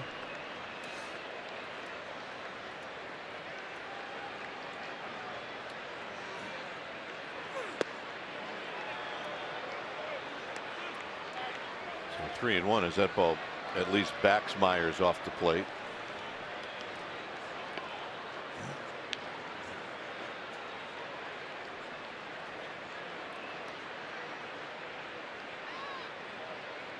Important pitch. Bumgarner taking his time.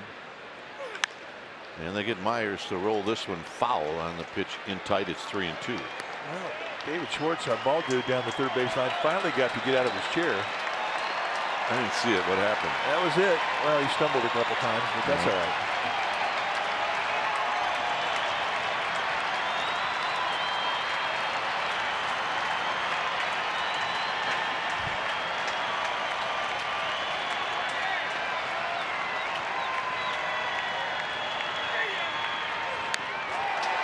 fouled off of Buster Posey, so we'll do it again. Slow curveball, and Myers just managed to catch a piece.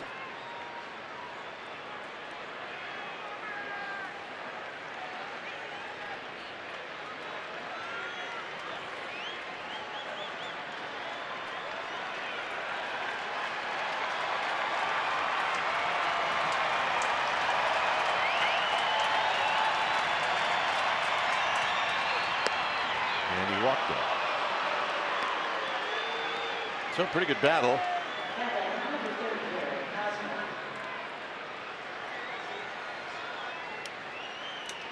Here's Hosmer, who's 0 for 3.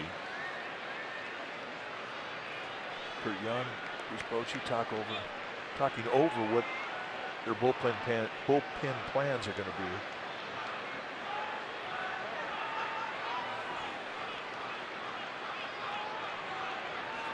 This will be pitch number 100.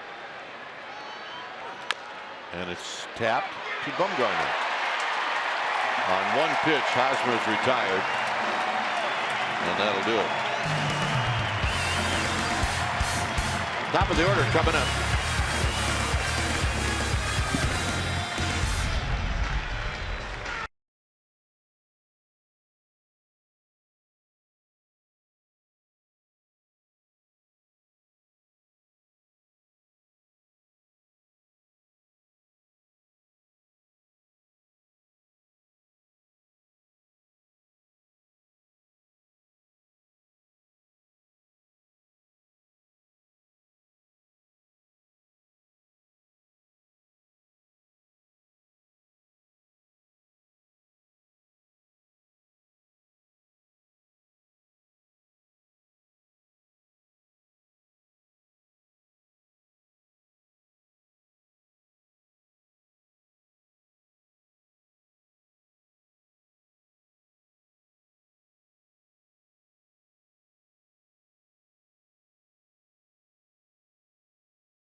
Yesterday, Reyes Maranta.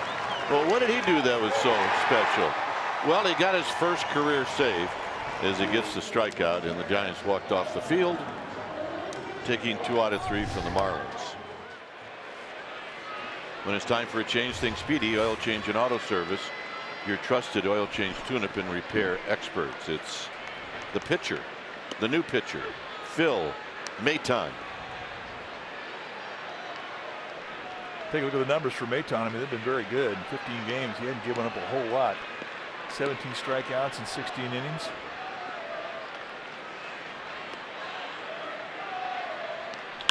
Henson, fair ball. Now watch him run, because he can scoot. Is he going to challenge? You bet. He's not stopping for anything. And it's a triple. I didn't think he had a chance. He made it look easy.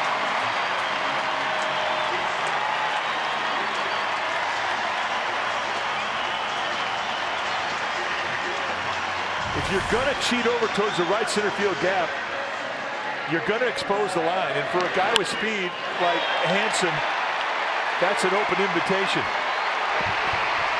And he was thinking 3 bags right off the get-go, and look at the stride into a belly slide, and it wasn't close.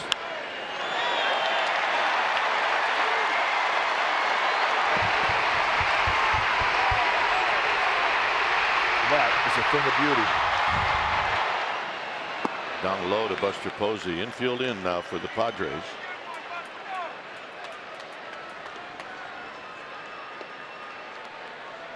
With Maytown, it's pretty much sink or slide or go get him. And the fastball is going to sit around 90.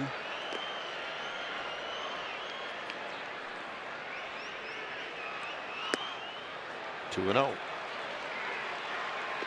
Maytown wanted that one.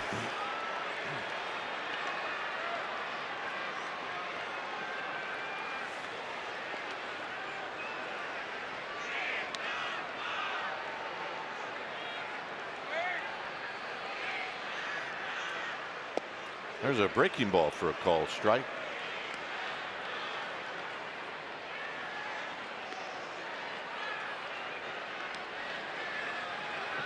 Mark Melanson stretching it out.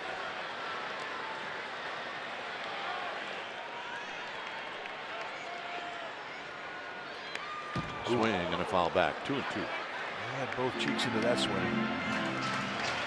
Well, you saw Bumgarner with his jacket on. That's not that unusual. But you must have saw him shake a couple of hands. Melanson is in the bullpen. So we'll see if Melanson's in the bullpen just in case, or if Bumgarner's going to be out of the game.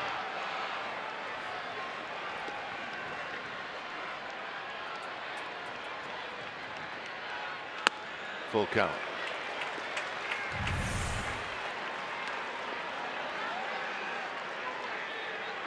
He didn't want to shake Bochy's hand. I think Mason Bumgarner wants to finish this game, so he's making his plead his case. Look what he's done in 100 pitches. And once you see the handshake, he's done. Up the middle and a base hit. Past the drawn-in infield. Buster with an RBI single. As Hansen comes in, and that'll bring up McCutchen.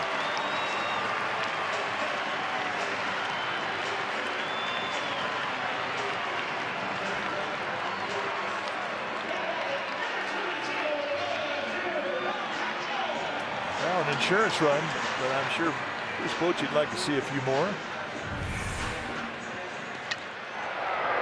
A little bit of a half, not even, just an eighth of a step to his right, and that cost Galvis his shortstop.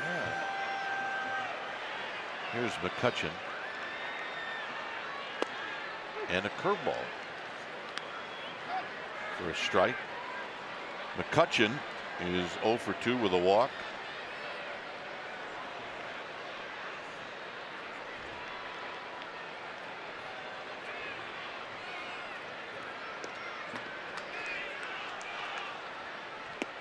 And he watches another breaking ball go by.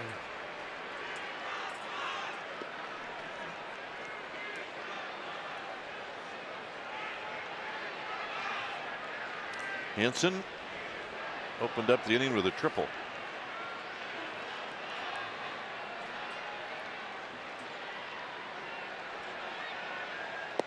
Outside, 2-1. Belt on deck. You talk about guys that hit the ball hard in the month of June. Andy McCutchen right amongst the league leaders. That's 95 miles per hour and above.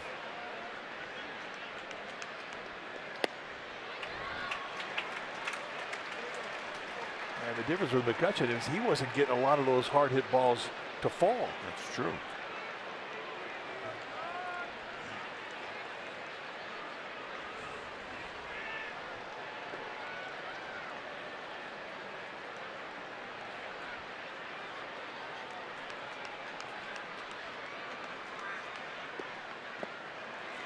So McCutchen's going to take the walk.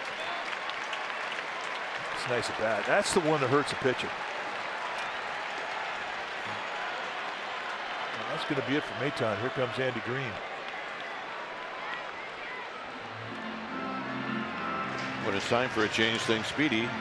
Oil Change and Auto Service, your trusted oil change tune-up and repair experts. We'll be back.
Brought to you by the Monterey Bay Aquarium, the only place where it's totally cool to be obsessed with jellyfish.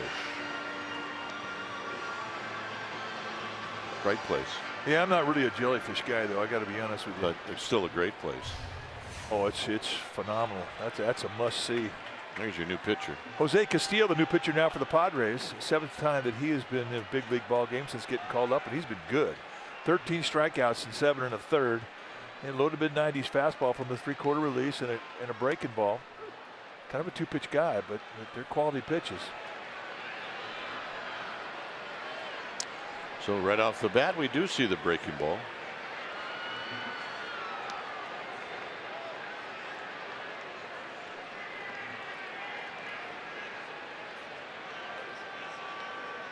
And we see another one. It's a 1-1 strike. Belt got the first hit for the Giants. That came with 2 outs in the 4th inning. It's 1 for 3 in the game.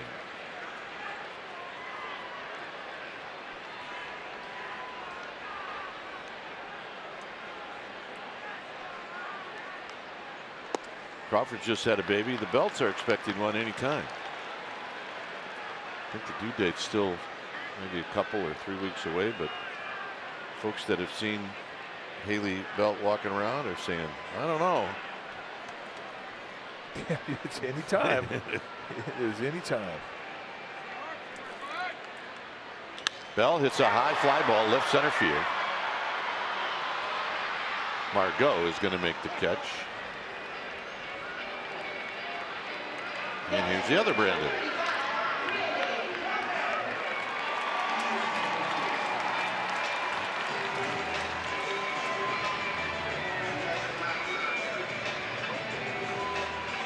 Brandon Crawford has popped out twice and he struck out. It was really hard for him to stay as hot as he was, as he went for a period where he was as hot as we've seen any guy.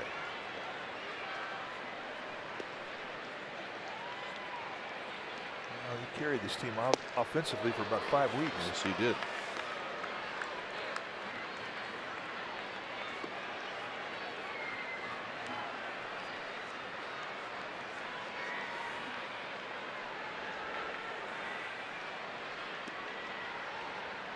Pablo Sandoval on deck.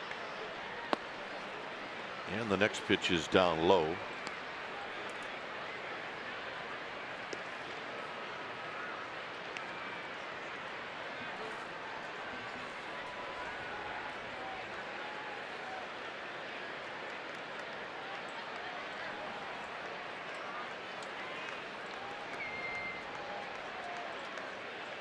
Swing and a miss on a high fastball.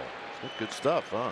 That's got a little second stage hop. I mean, you look at 93, you're not that impressed with it, as it's just about the average fastball these days, but it's got a little extra movement right as it gets up to the hitter. It jumps at him.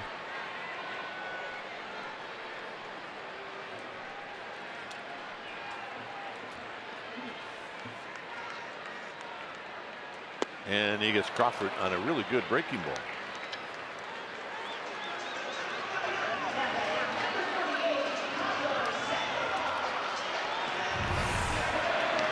Let's take a look at Hanson. I mean, he leaves the box and he's thinking triple. And from home to third, 11 seconds. That is flying. And I like how he hit the bases. I mean, he hit him and he never altered his stride. Sandoval is 1 for 3 and he takes a strike. With Joe Panik on deck.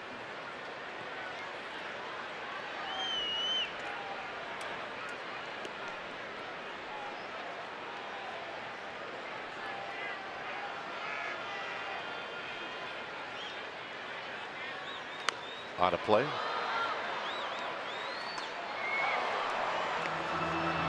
Oh, 2.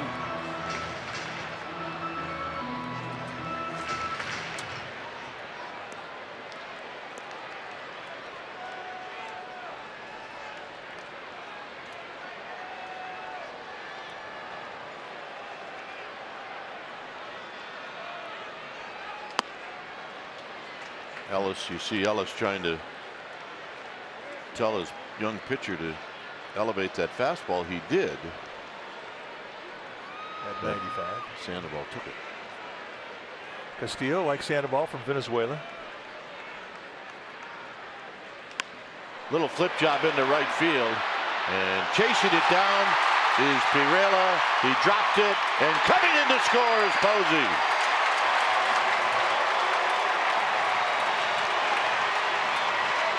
Now a play that should have been made, and Buster scores from second base. It's got to be an error. Absolutely has to be an error. Little jam shot. You watch Pirela going out. I mean, that's an embarrassing error. This would have killed the inning. And Posey, who was going on the play, never slowed down. Got a green light from Ron Wotus at third base. That's a big run. Big mistake. Here's Panic.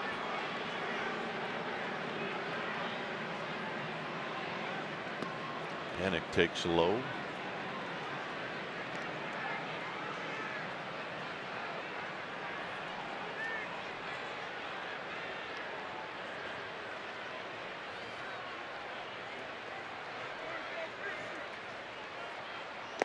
And a strike.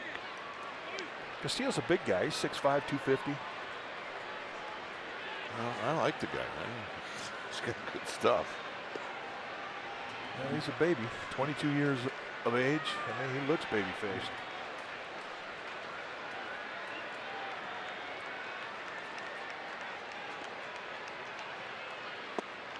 One and two. I mean, you see this kid get to the big leagues at age 22 and looking at his stuff. I'm not thinking he's going to go back down to the minor leagues anytime soon. That's exactly right. Averaging almost 2 strikeouts an inning. You're doing that, you got great stuff.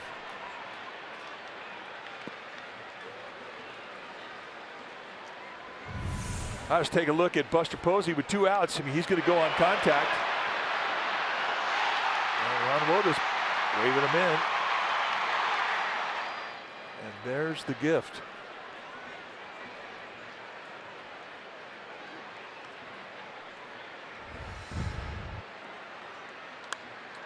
Panic stays alive.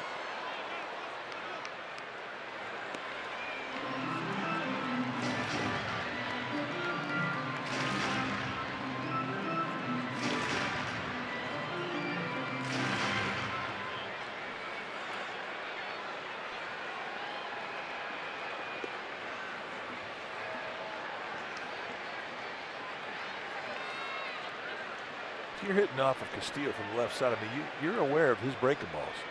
And once that happens to a hitter, that makes you susceptible to the high fastball. Runner goes, and the throw to third is in time, and McCutchen is out to end the inning. Giants had a couple. And, well, first and foremost, we're going to wait. Bruce Bochy's having the crew look at it, and they're going to say, you got the call right. Here we go. And that'll end the inning. So Melanson's coming in. Giants are leading in this one 3-0.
3-0 Giants. Mark Melanson is the new pitcher when it's time for a change.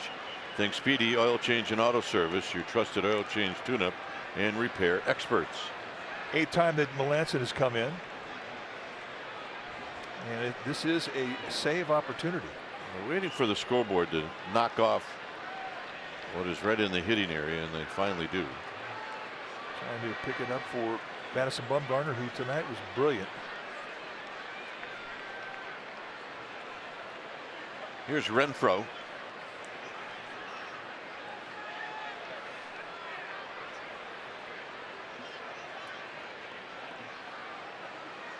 And that curveball to start out Renfroe is a called strike.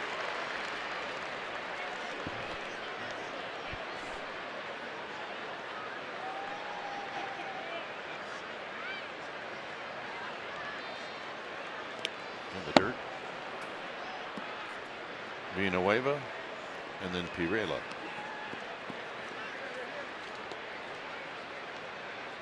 Suppose you like that first pitch curveball so much you want to call it again. Yes, he did.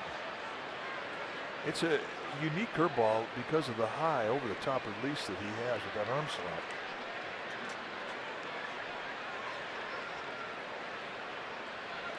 Foul back. So you got a fastball and with the natural cut. It's 1-2.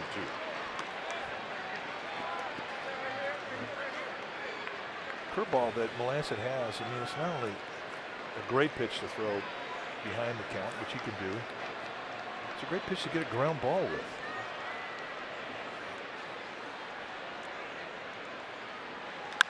Out of play.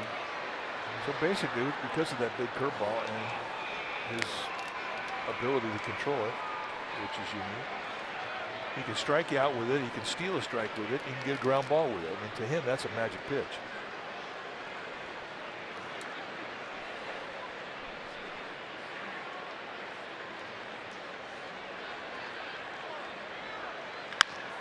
Hit on the ground into left field for a base hit. As he left that breaking ball just a little bit up. And here's Villanueva. Now you said a little bit up. Let's take a look at the 2-2 breaking ball, and it was right up there around the belt. So Renfroe, in a protect mode, gets a hanger. And he does what you're supposed to do with hangers, get base hits.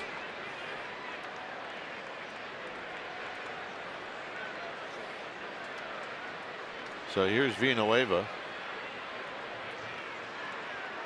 And he takes a strike. Villanueva is 0 for 3 as Will Smith starts to head down the line.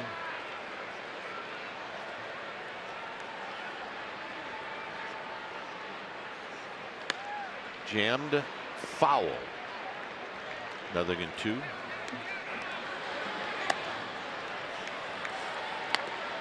As Will Smith starting to stretch it out, just easy throws. Work your way back.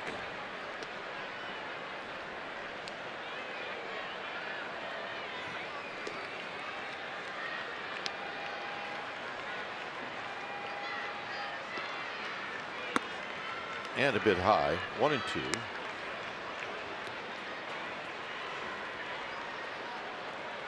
One thing we've learned from Villanueva, I mean, he's got a good right field approach. If you stay one speed, one side of the plate with him, he'll go to right field on that cut.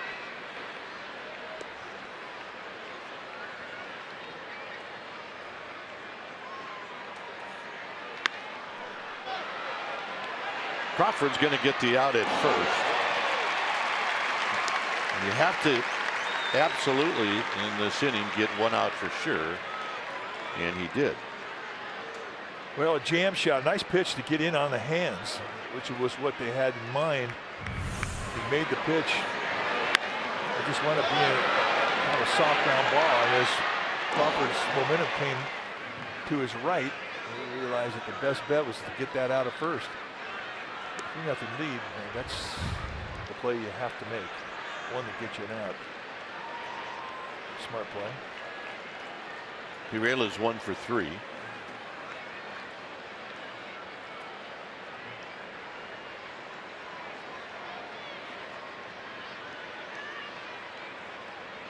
And a big curveball for a strike.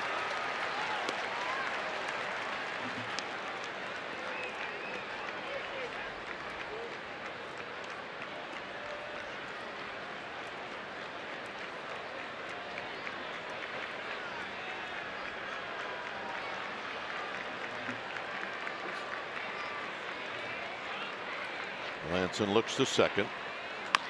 And this is chopped to Crawford. Crawford's going to have to hurry, and Belt digs it out. Nice play. Is that always the way it goes? You get 3 days off because of paternity leave, and then every ground ball you have is weird. Yeah, you don't get any routiners, that's for sure. Well, this is not a routiner. He's got to come in hard, and as you pointed out, Perrella runs well. And Brandon Belt with the long arm of the law.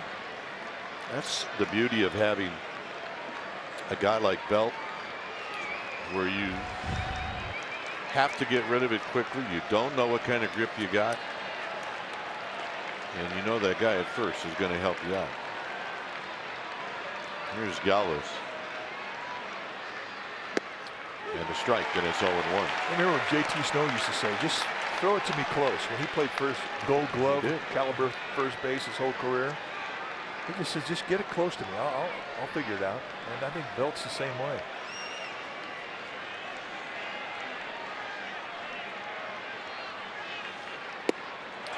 Oh, 2.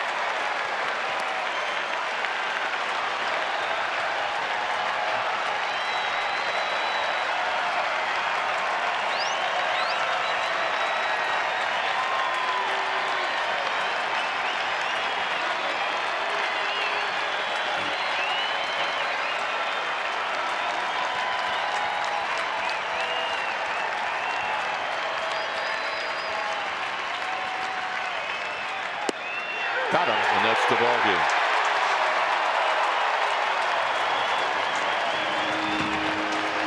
Giants take game 1 of this big 4-game series here on this Thursday night. And I'm not going to say Madison Bumgarner was anywhere in particular, but he's back.